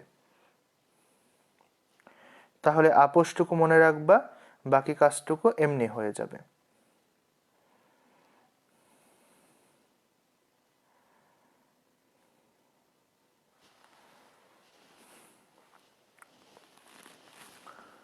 আচ্ছা, এর পরের টপিকে আমরা চলে যাই।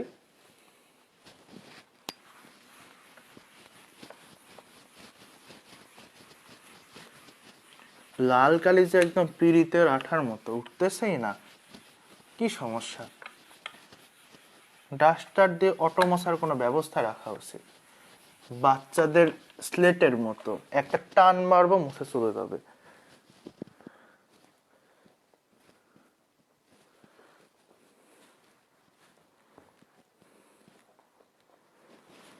এবার চলে আসেন এর পরের টপিকে। আমরা এবার একটা মারাত্মক জিনিস নিয়ে পড়ব, সেটা হচ্ছে রুইয়ের প্রজনন। প্রথম কথা হচ্ছে রুইয়ের প্রজনন মাস কোনটি? তো রুইয়ের প্রজনন মাস মনে রাখবা জুজু। জুজু রুইয়ের প্রজনন মাস। জুজু মানে হচ্ছে জুতে হচ্ছে জুন, আবার জুতে হচ্ছে জুলাই। তাহলে রুইয়ের প্রজনন মাস হচ্ছে জুন জুলাই। জুজু মনে রাখবা। অক্সিজেনের আধার মানে বুঝলাম না। অক্সিজেনের আধার মানে অক্সিজেনকে সঞ্চিত রাখতে সাহায্য করে। স্থিতি রাখতে সাহায্য করে কে? স্থিতি রাখতে সাহায্য করে বায়ুথলি বা পটকা, কারণ এতক্ষণ আমরা বায়ুথলি বা পটকার কাজ পড়লাম। জুজু, হ্যাঁ একদম, লাগলে ছুটে না, খুবই সমস্যা। আচ্ছা, তাহলে জুজু। তাহলে প্রজনন মাস আমরা পেয়ে গেলাম। এখন কথা হচ্ছে রুই মাছ কত বছর বয়সে প্রজনন করে? আপনাদের বইয়ে 3টা ইনফরমেশন দেওয়া আছে, এবং এই 3টা ইনফরমেশনই আপনাদের সামনে প্রমাণ করবে যে রুই মাছ দিন দিন শ্যানা হয়ে যাচ্ছে। এবং শ্যানা কিভাবে হয়ে যাচ্ছে দেখো, তোমাদের বইয়ে বলা হয়েছে রুই মাছ প্রজনন করে সাধারণত 2 বছর বয়সে। ওকে ওকে, 2 বছর বয়স কোনো সমস্যা নাই, কিন্তু বলা হয়েছে আগে করতো 3 বছর বয়সে, আর বলা হচ্ছে বর্তমানে করে 1 বছর বয়সে। তাহলে দেখো রুই মাছ আস্তে আস্তে সেনা হয়ে যাচ্ছে। আগে করতো 3 বছর বয়সে, সাধারণত করে 2 বছর বয়সে, এখন করে বর্তমানে 1 বছর বয়সে। প্লবতা রক্ষা মানে হচ্ছে, প্লবতা আর্কিমিডিসের সূত্রে আপনারা পড়েছেন, যে হচ্ছে একটা বস্তুকে তরল পদার্থে রাখা হলে বস্তুটি যে পরিমাণ পানিকে উৎসারিত করে এবং যেটুকু স্থান দখল করে তার আয়তনকে প্লবতা বলা হয়। তো প্লবতা মানে মাছটি পানির ভেতরে কতটুকু জায়গা দখল করবে, কতটুকু ভরের পানি বের করবে। বায়ুথলির ওজন যত বেশি হবে সে তত বেশি পানি বের করে দিবে ওজনের বিপরীতে, তাহলে তার প্লবতা তত বেশি হবে। আপনাদের যদি কখনো আমি ফিজিক্স ক্লাস নিই তাহলে আমি এটা পড়িয়ে দিব। আপাতত মাছের শেয়ানাগুড়ি দেখেন, যে তাহলে মাছ হচ্ছে সাধারণত 2 বছর বয়সে প্রজনন করে, আগে করতো 3 বছর বয়সে, এখন করে হচ্ছে 1 বছর বয়সে। আসেন এর পরের টপিকে আমরা চলে যাই। তো রুই মাছ পুকুরে কিন্তু ডিম পারে না, এটা হচ্ছে প্রথম কথা। পুকুরে যদি ডিম পারতো আমাদের কিন্তু, হ্যাঁ বেশি পেকে গেছে, যদি রুই মাছ পুকুরে ডিম পারতো আমাদের কিন্তু নতুন করে পোনা ছাড়া লাগতো না। কিন্তু প্রত্যেকটা বার আমাদের কবে নিবান ফিজিক্স ক্লাস আমি কেন নিব রে, বললাম এমনি যদি কখনো নিই তখন। আমি এমনিতে রয়্যালে ফিজিক্স ক্লাস নিই, মাঝে মাঝেই ফিজিক্স ক্লাস নিই, কিন্তু তোমাদের তো হচ্ছে মানে ফিজিক্সের আলাদা টিচার আছেন। আর এমনিতে নওগাঁতে যে আইকনটা আছে ওই আইকনে আমি কেমিস্ট্রি ক্লাস নিচ্ছি এবং নিই এখনো। তো 3টা ক্লাসই নেওয়া হচ্ছে আমার, ফিজিক্সও চলছে, কেমিস্ট্রিও চলছে, বায়োলজিও চলছে। তো যাই হোক, সেটা পরের কথা। এখনকার কথা যেটা, সেটা হচ্ছে আমরা বললাম যে রুই মাছ আমাদের পুকুরে কিন্তু ডিম পারে না। রুই মাছের প্রাকৃতিক প্রজনন কেন্দ্র বলে আমাদের একটা নদী আছে, সেই নদীর নাম হচ্ছে হালদা নদী। এবং হালদা নদীতে যখন পানির তাপমাত্রা 27 থেকে 30 ডিগ্রি সেলসিয়াস থাকে, 27 ডিগ্রি থেকে 30 ডিগ্রি সেলসিয়াস, তখনই কেবলমাত্র রুই মাছ প্রজননের জন্য উদ্বুদ্ধ হয়। তো তাহলে শুধু কি পানির তাপমাত্রা 27 থেকে 30 থাকলেই হবে? উত্তর হচ্ছে না, তখন বর্ষাকাল হতে হবে। শুধু কি বর্ষাকাল হলেই হবে? উত্তর হচ্ছে না, সেদিন প্রচুর বৃষ্টিপাত হতে হবে। শুধু কি বৃষ্টিপাত হলেই হবে? উত্তর হচ্ছে না, সেদিন অমাবস্যার রাত হতে হবে। শুধু কি অমাবস্যার রাত হলেই হবে? উত্তর হচ্ছে না, আকাশে প্রচুর মেঘ থাকতে হবে। শুধু কি মেঘ থাকলেই হবে? উত্তর হচ্ছে না, প্রচুর বৃষ্টিপাত হতে হবে। শুধু কি বৃষ্টিপাত হলেই হবে? না, তখন পানিতে প্রচুর ঘূর্ণি থাকতে হবে। শুধু কি ঘূর্ণি থাকলেই হবে? উত্তর হচ্ছে না, সে ওপর থেকে নিচে নামতে নামতে ডিম ছাড়বে। শুধু কি ওপর থেকে নিচে নামতে নামতে হলেই হবে? উত্তর হচ্ছে না, নদীর বাঁক থাকতে হবে। শুধু কি বাঁক থাকলেই হবে? উত্তর হচ্ছে না, আশেপাশে কোনো পুরুষ মাছ থাকতে হবে। শুধু কি পুরুষ মাছ থাকলেই হবে? উত্তর হচ্ছে না, সে যদি দেখে কয়েকটা ডিম ছাড়ার পর যে প্রবল স্রোতের কারণে ডিম নষ্ট হয়ে যাচ্ছে, তাহলে সে তখনই ডিম পাড়া বন্ধ করে দিবে। তাহলে প্রবল স্রোত না থাকলে এবং এসব হলে কি ডিম পারবে? উত্তর হচ্ছে না। এত কিছুর পরেও ডিম পারবে কি পারবে না, এটা একান্তই রুই মাছের নিজের ইচ্ছা। ওর ইচ্ছা হলে ডিম পারবে, ইচ্ছা হলে ডিম পারবে না। তো কথা হচ্ছে, যদি ইচ্ছা অনিচ্ছা এত বেশি মুড সুইং রুই মাছের হয়, তাহলে রুই মাছের কাছ থেকে আমরা আন্ডাটা পাই কিভাবে? হ্যাসারি থেকে। তাহলে হ্যাসারিতে কি হালদা নদী আছে ভাইয়া?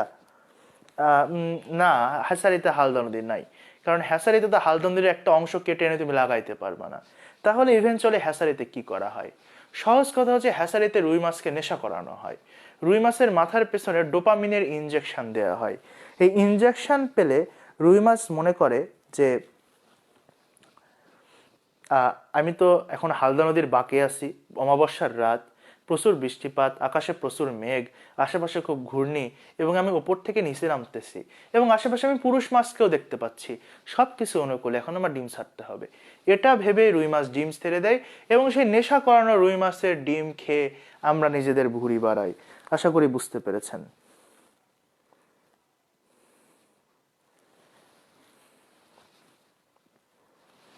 তো এরকমই ব্যাপার স্যাপার। তাহলে একবার ভেবে দেখো, নেশা করায় রুই মাছের ডিম খাচ্ছ, এরকম অনেক গভীর ভাবনার দরকার আছে।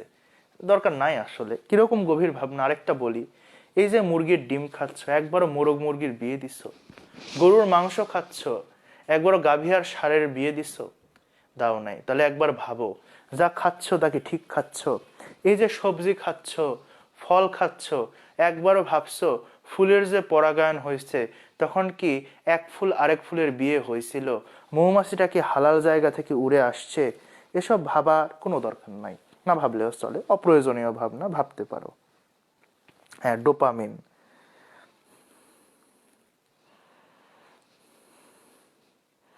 হ্যাঁ, নেশা।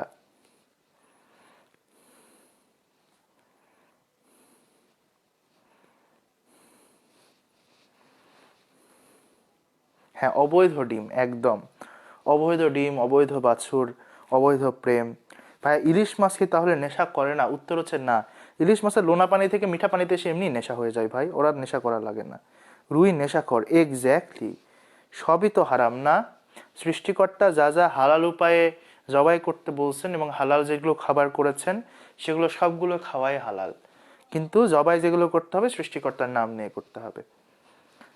এটা আমরা মজা করে বলি শুধু, যে এটা বিয়ে কেন দিলে না, গাভী ষাঁড়ের বিয়ে দাও। ওকে, এসব বিয়ে টিয়ে দেওয়ার দরকার নাই, মানুষজন পাগল বলবে।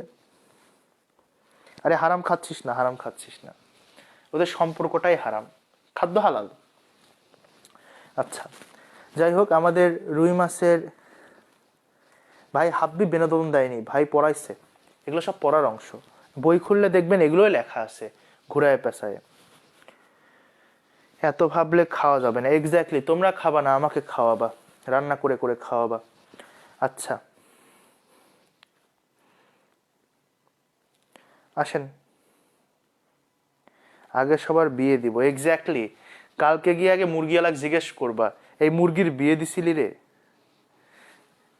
আচ্ছা, চলে আসি আমরা এর পরের পড়াশোনায়। সেটা হচ্ছে আমরা একটু ঘাসফড়িং নিয়ে আলোচনা করেই তোমাদেরকে ইনশাল্লাহ ছেড়ে দিব। ঘাসফড়িংয়ের হাইরার্কি কি পড়তে হবে তা বলেই ছেড়ে দিব। তো ঘাসফড়িং যখন আপনারা পড়বেন মনে রাখবেন ঘাসফড়িং, ঘাসে লাফিয়ে লাফিয়ে যে ফড়িং চলে তার নাম হচ্ছে ঘাসফড়িং। এবং ঘাসফড়িংয়ের পুরোটাই হচ্ছে বিষের খেলা, অর্থাৎ বাংলাদেশে 20 প্রজাতির ঘাসফড়িং পাওয়া যায় এবং পৃথিবীতে ঘাসফড়িংয়ের সংখ্যা হচ্ছে 20,000। তাহলে বিষের খেলা। তাহলে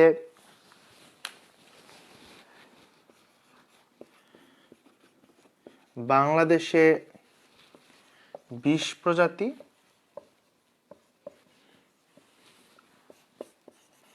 বিশ্বে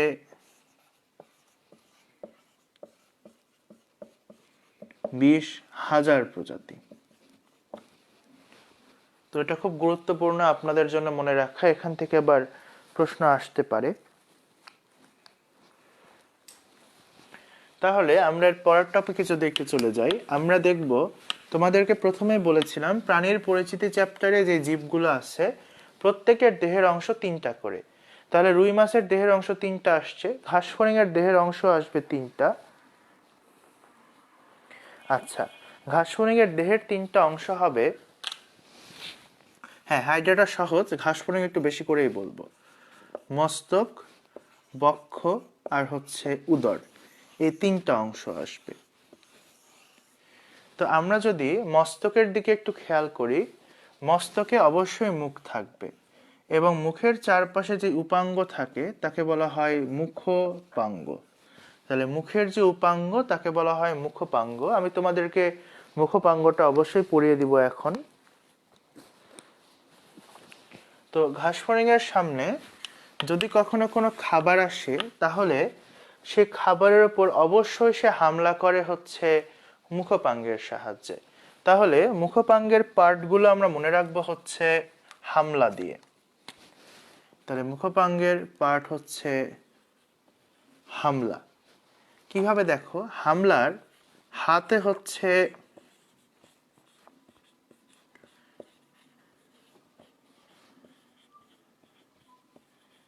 হাইপোফ্যারিংস, মতে হচ্ছে ম্যাক্সিলা, মতে হচ্ছে ম্যান্ডিবল, ল্যাতে হচ্ছে ল্যাব্রাম, আবার লাতে হচ্ছে ল্যাবিয়াম। তাহলে আমরা হামলা দিয়ে মনে রাখবো মুখপাঙ্গের অংশ। হাতে হচ্ছে হাইপোফ্যারিংস, মতে হচ্ছে ম্যাক্সিলা, মতে হচ্ছে ম্যান্ডিবল, লাতে হচ্ছে ল্যাব্রাম, লাতে হচ্ছে ল্যাবিয়াম। তো আমরা হামলা মনে রাখবো এবং ল্যাব্রাম যে ল দিয়ে আছে এই ল দিয়ে মনে রাখবেন হচ্ছে লিপ, দ্যাট মিনস হচ্ছে ঠোঁট। তাহলে ল্যাব্রামটাকে বলবো আমরা উপরের ঠোঁট আর ল্যাবিয়ামটাকে আমরা বলবো হচ্ছে নিচের ঠোঁট। আসো আমরা ছবি আকারেই বুঝতে পারবো। আমি ছবিটা ডায়াগ্রামেটিক ছবি আঁকাবো, মানে একদম বইয়ের মতো হুবহু ছবি আঁকাবো না, ছবি আমি ওইভাবে পারবো না, একটু ডায়াগ্রামেটিক করে তোমাদেরকে আমি ছবি আঁকায় দিব।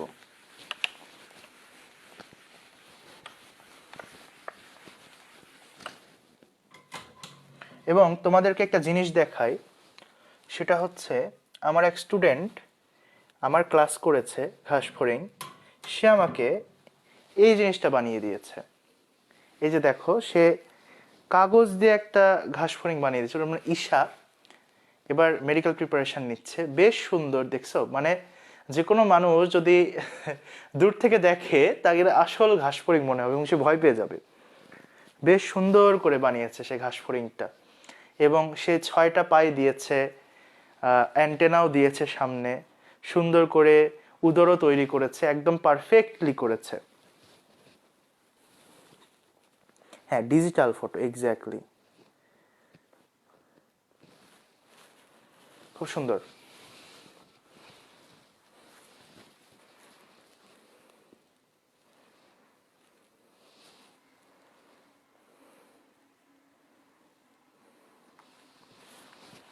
তো আমরা আমরা যদি ছবি আঁকানোর ট্রাই করি, আমরা উপরে এই টাকটা রাখলাম, এই সাইডে আরেকটা ডায়াগ্রাম আঁকালাম,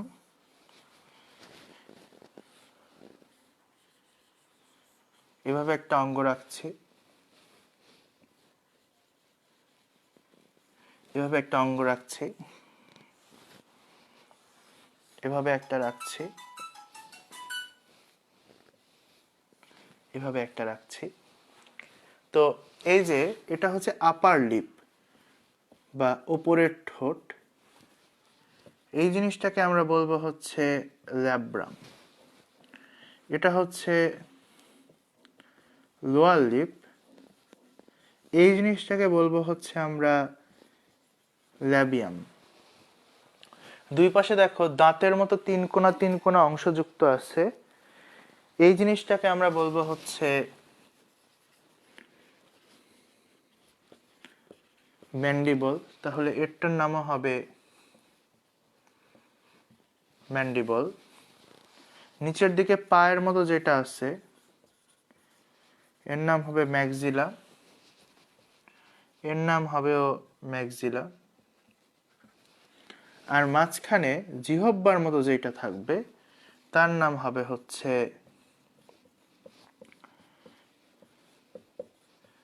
হাইপোফ্যারিংস। তাহলে আমরা এইটুকু থেকে সুন্দর করে এখন দেখতে পারবো। দেখো, তাহলে ওপরের ঠোঁটটাকে বলা হচ্ছে ল্যাব্রাম, নিচের ঠোঁটটাকে বলা হচ্ছে ল্যাবিয়াম, দুই পাশে তিন কোনা কাঁটাযুক্ত আছে হচ্ছে ম্যান্ডিবল, পায়ের মতো দুই সাইডে আছে ম্যাক্সিলা, আর নিচের ঠোঁটকে বলা হচ্ছে ল্যাবিয়াম, আর সবগুলো দ্বারা বেষ্টিত অবস্থায় জিহ্বার মতো যেটা আছে তার নাম হচ্ছে হাইপোফ্যারিংস। এখন আমরা এদের কাজকে আমাদের সাথে মনে রেখে রেখে পড়বো। দেখো, আমাদের ওপরের ঠোঁট হচ্ছে এইটা, এটা হচ্ছে আমাদের আপার লিপ, তাহলে এটাকে আমরা ল্যাব্রাম বলতে পারবো। আমরা ওপরের ঠোঁট দিয়ে খাওয়ার সময় খাবারকে ধরে রাখি, তাহলে এরাও কিন্তু ল্যাব্রাম দিয়ে খাবার সময় খাবারকে ধরে রাখতে সাহায্য করবে। আমাদের ল্যাবিয়াম বা নিচের ঠোঁট, এটা দিয়ে আমরা খাবারকে ধরে রাখি, এরাও তাহলে এটার সাহায্যে খাবারকে ধরে রাখতে সাহায্য করবে।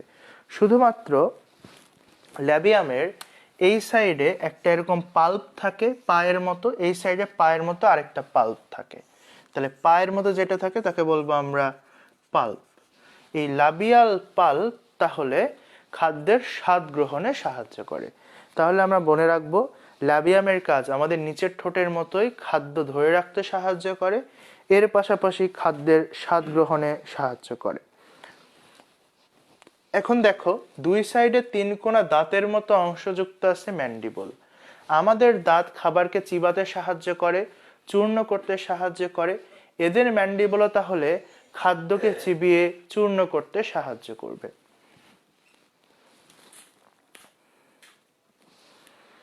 আচ্ছা, এরপরে দেখো এদের দুই সাইডে ম্যাক্সিলা আছে।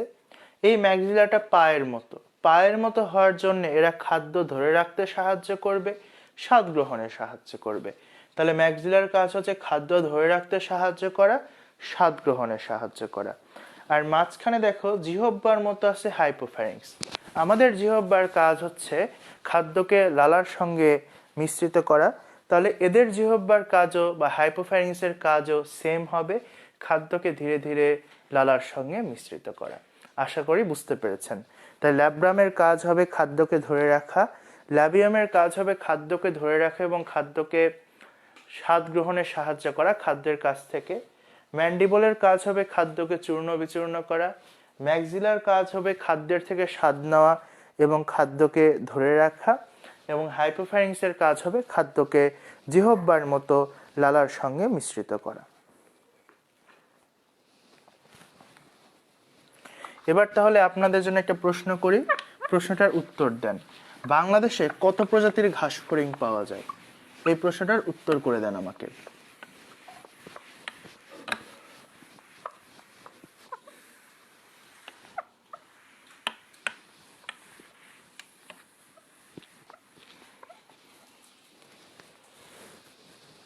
বিশ। Very good, very good Hasan. Disha বলছো 20, সাইশা বলছো 20। Very good, very good. একটা মজার বিষয় হচ্ছে, আজকে যতজন তোমরা ক্লাস শুরু করেছিলে ঠিক ততজনই আছো, খুবই ভালো লাগছে এটা আমার। জিনাতুন ত্রিতা বলছো 20, সাগর বলছো 20, মনি বলছো 20, শাহাদত বলছো 20, ফারহানা ভেরি গুড 20, নাজিফা বলছো 20, সৈকত বলছো 20, সুবাইর বলছো 20, সুমনা ভেরি গুড আপু 20। আচ্ছা, সিনজিমুর রহমান তুমিও বলছো 20। আচ্ছা, লিমা বলছো 20, মুরসালিন বলছো 20, বিষ্ণি আপু বলছো 20, মনিকা বলছো 20, বশির উদ্দিন বলছো 20, তানু বলছো 20, সাফা বলছো 20, তাকিয়া বলছো 20। Very good, very good. Narayan Das বলছো 20। গুড নারায়ণ, শুরু থেকে খুব সুন্দর রেসপন্সিভ। রাজা বলছো 20, রাসেল বলছো 20, তনুও বলছো 20। ওকে, তো আমরা এর মুখপাঙ্গ সম্পর্কে একটু ধারণা পেয়ে গেলাম। এখন আমি তোমাদেরকে এখান থেকে কয়েকটা টপিক আরো বলে দিব, সেটা হচ্ছে অ্যান্টেনা। দেখো, অ্যান্টেনা বলতে গেলে বর্ণ আসে 3টা, তাহলে ঘাসফড়িং এর অ্যান্টেনার অংশ হবে 3টা। এই 3টা অংশের নাম হবে হচ্ছে স্কেপ,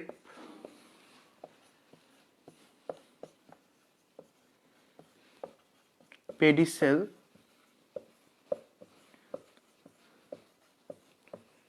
আর হবে হচ্ছে ফ্লাজেলাম। তাহলে অ্যান্টেনার 3টা অংশের নাম হচ্ছে স্কেপ, পেডিসেল আর ফ্লাজেলাম। দেখো, মনে রাখবো কিভাবে, স্কেপ বলতে গিয়ে শেষের বর্ণ আসছে পি প, পেডিসেলের প্রথম বর্ণ হচ্ছে প, পেডিসেলের লাস্টের বর্ণ ল, ফ্লাজেলার আবার প্রথম বর্ণ ল। অর্থাৎ প্রথমটা যেটা দিয়ে শেষ হবে, পরের অংশের নাম সেটা দিয়ে শুরু হবে।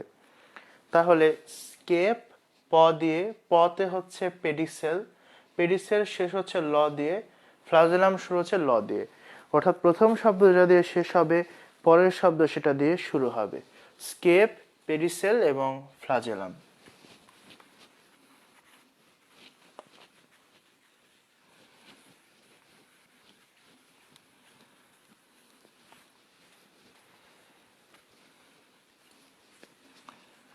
আচ্ছা, আমরা এখন এর পরের টপিকে চলে যাই, সেটা হচ্ছে ঘাসফড়িং এর পা।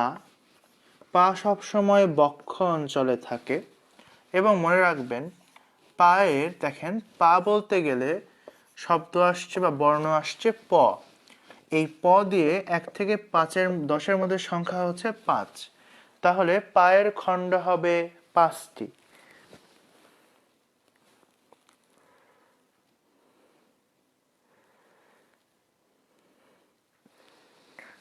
ওখানে কি সমস্যা হচ্ছে? লাইফটা অফ হয়ে গেছে নাকি? দেখো তো।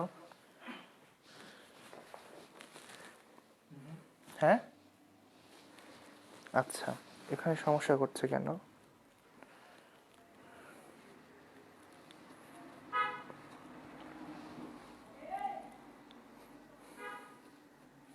ওখানে চলছে, কমেন্ট আসতেছে?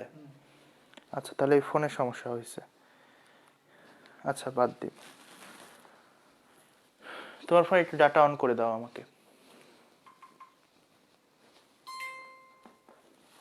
আচ্ছা বাচ্চারা, একটু ওয়েট করো, লগ আউট করে দাও ফেসবুক আইডি থেকে। আচ্ছা, তাহলে আমরা এটা পড়া চালিয়ে যাই।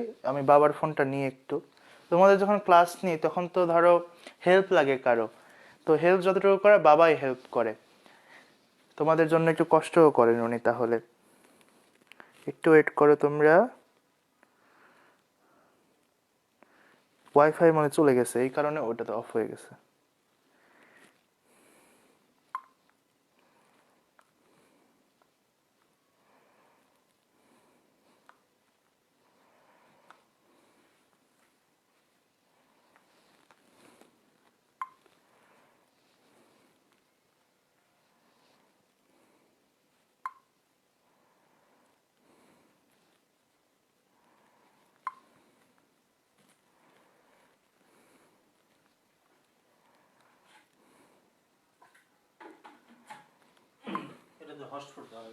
না থাক, সমস্যা নেই, এটা দিয়ে হবে।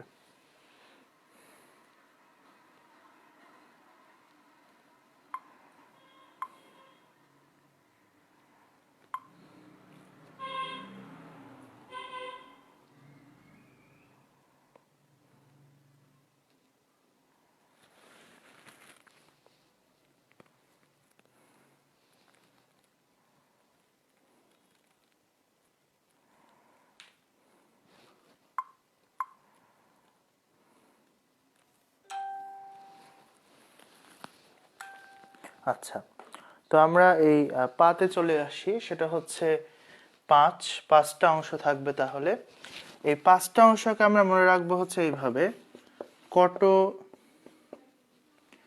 ফি টিটা, কটো ফি টিটা, এভাবে মনে রাখবা। পায়ের পাঁচটা অংশ হচ্ছে কটো ফি টিটা। আচ্ছা,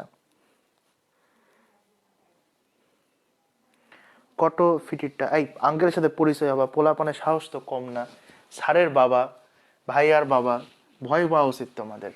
তাহলে পাঁচটা অংশ কটো ফিটিটা। কতে হচ্ছে কক্সা, টোতে হচ্ছে ট্রোক্যান্টার, ফিতে হচ্ছে ফিমার, টিতে হচ্ছে টিবিয়া, টাতে হচ্ছে টার্সাস।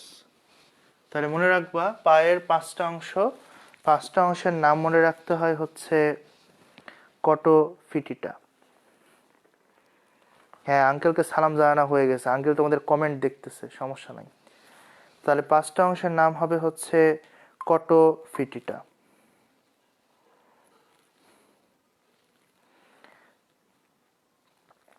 তোমাদের কমেন্ট বাবা দেখতে পান, হ্যাঁ, অতএব তোমার সালাম দেওয়া, বাবা সালাম নিয়ে নিচ্ছে, সমস্যা নাই। কটো ফিটিটা। তাহলে কতে হচ্ছে কক্সা, টোতে হচ্ছে ট্রোক্যান্টার, ফিতে হচ্ছে ফিমার, টিতে হচ্ছে টিবিয়া, টাতে হচ্ছে টার্সাস। কটো ফিটিটা।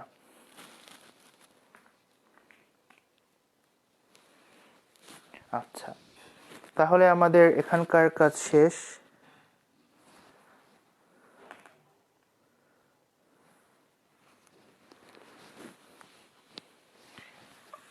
এবার আমি আপনাদেরকে বলে দিই যে ঘাসফড়িং থেকে কি কি পড়বেন। ঘাসফড়িং থেকে ঘাসফড়িং এর রক্ত সংবহন তন্ত্রটা পড়বেন। যদি এর রক্ত বলে আসলে কিছু থাকে না, তবু সংবহন তন্ত্রটা একটু পড়বেন।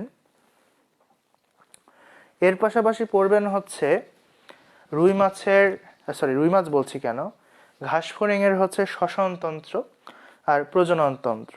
মেইনলি প্রজননতন্ত্র থেকে পড়বেন কোন কালে ডিম দেয়, কতগুলো করে ডিম দেয়, এবং এখানে আপনারা অবাক হয়ে যাবেন যে ঘাসফড়িং 10টা তোমার হচ্ছে গুচ্ছে মোট 200টা ডিম পারে।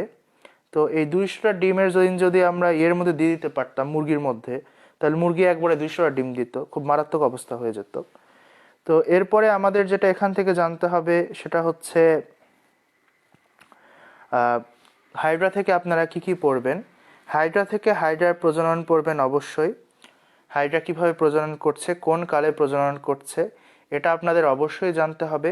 এর পাশাপাশি আপনাদের জানতে হবে যে হচ্ছে হাইড্রার গঠনটা, যে হাইড্রার কি কি থাকে, হাইপোস্টম থাকে, মুখছিদ্র থাকে আর পদতল থাকে। এর পাশাপাশি আপনারা পড়বেন এখান থেকে যে হাইড্রার চলন, ওই যে দেখবেন লুপিং আছে, সামার সল্টিং আছে, এই টপিকগুলো পড়বেন। আমি আপনাদেরকে দাগানো বই দিয়ে দেওয়ার ট্রাই করব, ছবি আপলোড দেওয়ার ট্রাই করব গ্রুপে। হাইড্রা পড়াবো। আচ্ছা, হাইড্রার পড়াতে গেলে আপনাদেরকে তাহলে একটা জিনিস বলে দিই, হাইড্রা হচ্ছে দ্বিস্তরী প্রাণী। হ্যাঁ, শুধু রুই মাছ হয়ে যাচ্ছে। আচ্ছা, হাইড্রা কিন্তু দ্বিস্তরী প্রাণী। আসলে আপনাদের মানে টপিক 3টা, কিন্তু সে অনুসারে লেকচার আবার হয়ে গেছে একটা বিষয়। পোলাপান আরো পড়তে চাই, কি অবস্থা।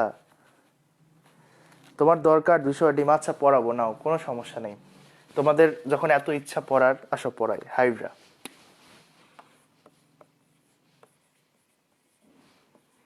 তো হাইড্রা হচ্ছে আজুবাইক জীব, এবং তোমরা যখন হাইড্রা পড়তে যাবা তখন তোমাদের আসলেই মনে হবে কি বাস্তবে আছে নাকি নাই। আসলে আমি জীবনে দেখিও নাই এই জীবকে, কিন্তু তোমাদের পড়তে হবে। তো হাইড্রার বৈশিষ্ট্য পড়ার সময় মনে রাখবা সবগুলো বৈশিষ্ট্য হবে দিয়ে। দেখো কিভাবে। হাইড্রা দিয়ে হচ্ছে মাংসাশী, হাইড্রা দিয়ে হচ্ছে মিঠা পানির, হাইড্রা দিয়ে হচ্ছে মিথজীবী, হাইড্রা ম দিয়ে হচ্ছে মুকুল উদ্গম, আবার হাইড্রা ম দিয়ে হচ্ছে মুক্তজীবী। তাহলে ম দিয়ে হাইড্রার অধিকাংশ বৈশিষ্ট্যই হয়ে যায়। তাহলে প্রথম যে বৈশিষ্ট্য যেইটা, সেটা হচ্ছে হাইড্রা ম দিয়ে হবে মাংসাশী, হাইড্রা ম দিয়ে হবে হচ্ছে মিঠা পানির, হাইড্রা ম দিয়ে হবে মিথজীবী, হাইড্রা ম দিয়ে হবে মুকুলোদ্গম, হাইড্রা ম দিয়ে হবে মুক্তজীবী। প্রথম বৈশিষ্ট্যটাতে আসি হাইড্রার। হাইড্রার প্রথম বৈশিষ্ট্যটা হচ্ছে মাংসাশী। মাংসাশী মানে সে মাংস জাতীয় খাবারগুলোকে বেশি গ্রহণ করে। এখন আসলে আমরা একটু দেখার ট্রাই করি যে হাইড্রা খাবার হিসেবে আসলে কাদেরকে গ্রহণ করে। তো হাইড্রার খাবারের ভেতর যারা থাকে তারা হচ্ছে বিভিন্ন ধরনের আর্থ্রোপোডা,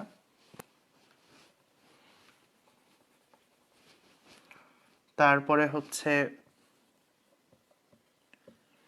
মাছের বাচ্চা,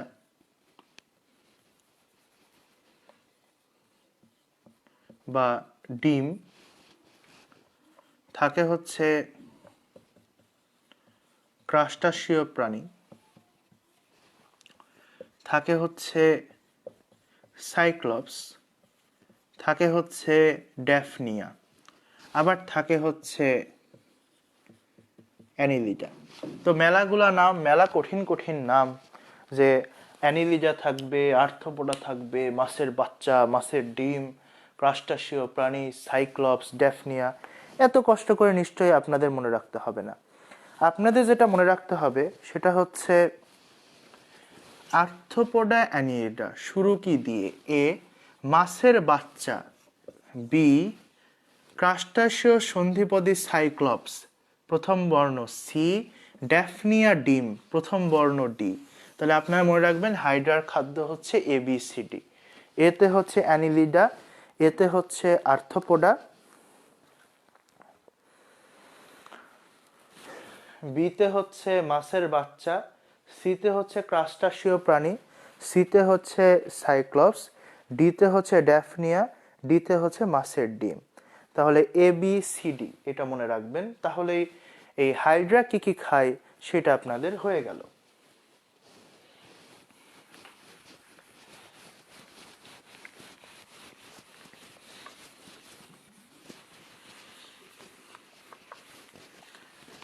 এবার দেখেন বলা আছে মিঠা পানির। তো মিঠা পানির মানে এদেরকে আপনি সমুদ্রে কখনোই পাবেন না, এটাকে আপনারা সব সময় ওই স্বাদু পানির ভেতরেই পাবেন।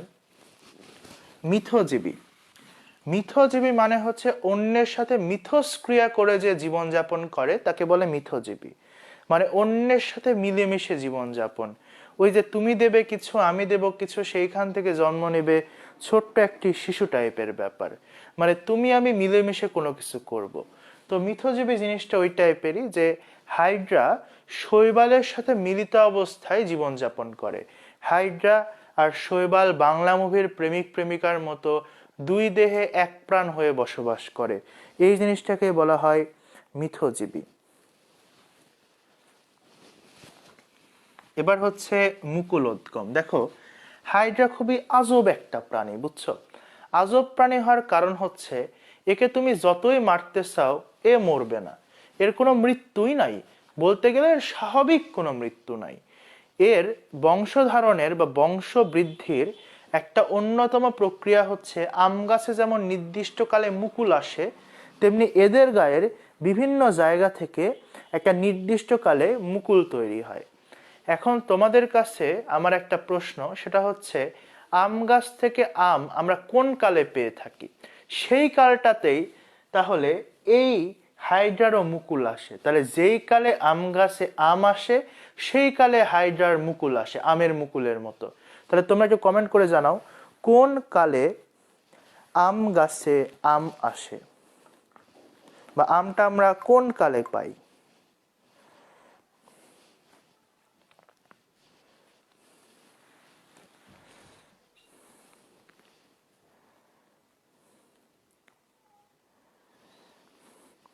হারকুলুস না রে, হারকিউলিস।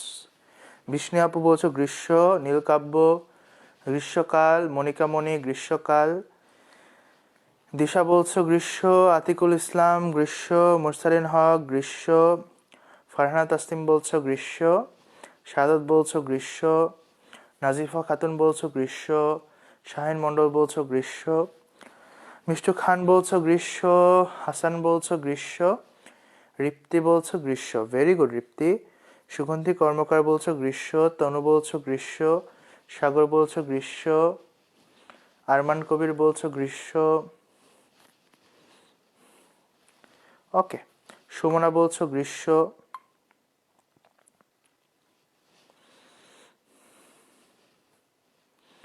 গ্রীষ্ম গ্রীষ্ম গ্রীষ্ম, সবই গ্রীষ্ম গ্রীষ্ম গ্রীষ্ম। তাহলে এই হাইড্রার মুকুলোদ্গম হয় হচ্ছে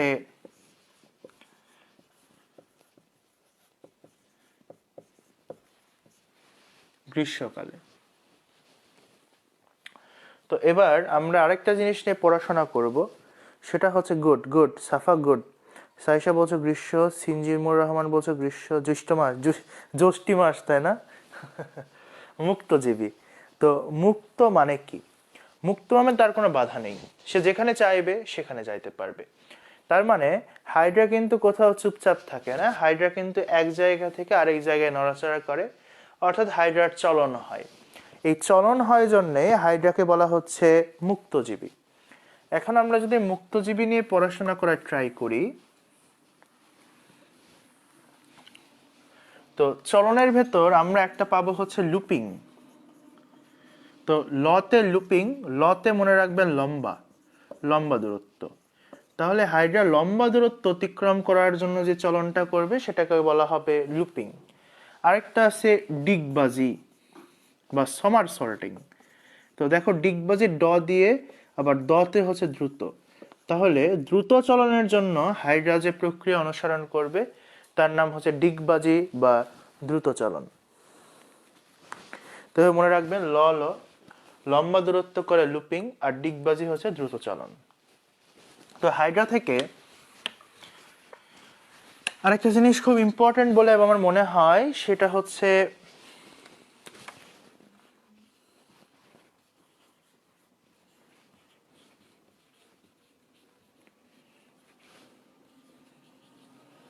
নেমাটোসিস্ট। দেখো নেমাটোসিস্টের কথা যখন আমরা বলবো, সেটা হচ্ছে এই নেমাটোসিস্ট হচ্ছে হাইড্রার দংশন অঙ্গাণু, মানে কামড় দেওয়ার অঙ্গাণু। এবং এই নেমাটোসিস্ট নিয়ে প্রথম যে বিজ্ঞানী কাজ করেছেন তার নাম হচ্ছে ভার্নার। যারা জার্মানির খেলা দেখো তারা টিমো ভার্নারকে চেনো। জার্মানির ফুটবলার, চেলসি ফুটবল ক্লাবে খেলে, আগে আরবি লাইপজিগে খেলতো। যারা ফুটবলের ফলোয়ার তারা তাকে চেনো, টিমো ভার্নারকে। মারাত্মক প্লেয়ার, স্ট্রাইকার, আচ্ছা খুবই গতির প্লেয়ার। যাই হোক, দংশন অঙ্গাণু, তো এটা নিয়ে প্রথম যিনি কাজ করেছেন তিনি হচ্ছেন ভার্নার। তো এই ভার্নার সাহেবের ক্ষেত্রে আমরা মনে রাখবো 2, 3, 4। দেখো 2, 3, 4, এই 2, 3-তে হলো হচ্ছে 23। অর্থাৎ ভার্নার নিডারিয়া পর্বের প্রাণীতে 23 ধরনের নেমাটোসিস্ট দেখছেন। তাহলে নিডারিয়াতে পাওয়া গেছে 23 ধরনের, আর 2, 3 পরের সংখ্যা হচ্ছে 4। তাহলে হাইড্রাতে পাওয়া গেছে হচ্ছে 4 ধরনের। তাহলে মনে রাখবেন 2, 3, 4। 2টা কেমনে মনে রাখবেন? দেখেন পরিফেরা, এই পর্বের পরে আসে কিন্তু নিডারিয়া। তাহলে নিডারিয়া 2 নাম্বার পর্ব, সেখান থেকে মনে রাখবেন 2, 3, 4। তাহলে ভার্নার নিডারিয়াতে পাইছেন 23 ধরনের নেমাটোসিস্ট, হাইড্রাতে পাইছেন 4 ধরনের। এই 4 ধরনের হাইড্রার নামগুলো আপনাদের বইয়ে দেওয়া আছে এবং এটা বেশ ইম্পর্টেন্ট আপনাদের জন্য।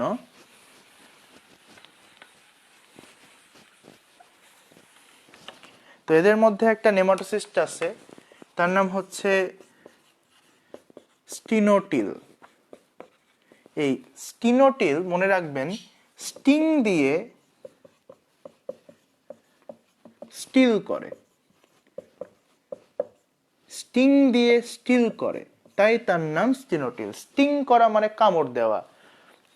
মৌমাছি কামড় দিলে আমরা কি বলি? স্টিং করেছে, আমাকে কামড় দিয়েছে। আর স্টিল করা মানে কি? স্থির করে দেওয়া। তাহলে স্টিনোটিল নেমাটোসিস্ট শিকারকে কামড় দিয়ে তাতে বিষ প্রবেশ করিয়ে অবশ বা স্টিল করে ফেলে। তাহলে মনে রাখবেন, স্টিং দিয়ে স্টিল করে ফেলে স্টিনোটিল, স্টিং দিয়ে স্টিল করে স্টিনোটিল। 2 নম্বরে যেটা আছে তার নাম হচ্ছে ভলভেন্ট। তো ভলভেন্টের ক্ষেত্রে আপনার মনে রাখবেন হচ্ছে ভোটকা। সহজ কথা, ভলভেন্ট হচ্ছে ভোটকা। মনে করেন আপনি রাস্তা দিয়ে আসতেছেন কোনো এক সময়, আপনাকে এক ভোটকা খুব পছন্দ করে এবং সে ভোটকা আপনাকে দেখতে পেয়ে এভাবে হাত ছাড়িয়ে দিয়ে দাঁড়ায় আছে। তাহলে আপনি ওই ভোটকার কাছে আসার সাথে সাথে ওই ভোটকা আপনাকে কি করবে? জড়ায় ধরবে 2 হাতের মধ্যে। তাহলে এই ভলভেন্ট নেমাটোসিস্ট যেহেতু ভোটকা, তাহলে এর কাজ কি হবে? শিকারকে জড়িয়ে ধরা। তাহলে ভলভেন্টের কাজ হবে শিকারকে জড়িয়ে ধরা। দেখবা ভোটকা মানুষেরা সাধারণত নিরীহ হয়, তারা গন্ডগোল ফ্যাসাদের মধ্যে যায় না, কামড়া কামড়ি মারামারির ভিতর তারা নাই। তাই এই ভলভেন্ট ভোটকা নেমাটোসিস্ট কোনো কাটাকাটি বিষাবিষি এগুলোর ভিতর থাকে না, অর্থাৎ না থাকে এর কাটা, না থাকে এর বিষ। তাই স্টিং দিয়ে স্টিল করার কোনো ব্যাপার এর ভিতর অন্তত নাই। এ ভোটকা, এ বেশ নিরীহ। এরপরে যেটা আপনাদের আছে বইয়ে, সেই 2টার নাম প্রায় সমান। 3য় নাম্বারটার নাম হচ্ছে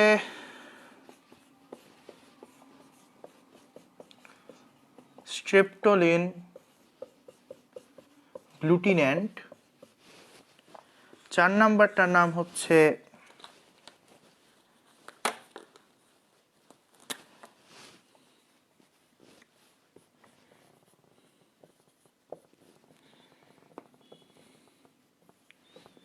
স্টেরিওলিন গ্লুটিন্যান্ট। ব্যাপারটা বুঝতে পেরেছেন? একটা হচ্ছে স্ট্রেপ্টোলিন গ্লুটিন্যান্ট আর একটা হচ্ছে স্টেরিওলিন গ্লুটিন্যান্ট।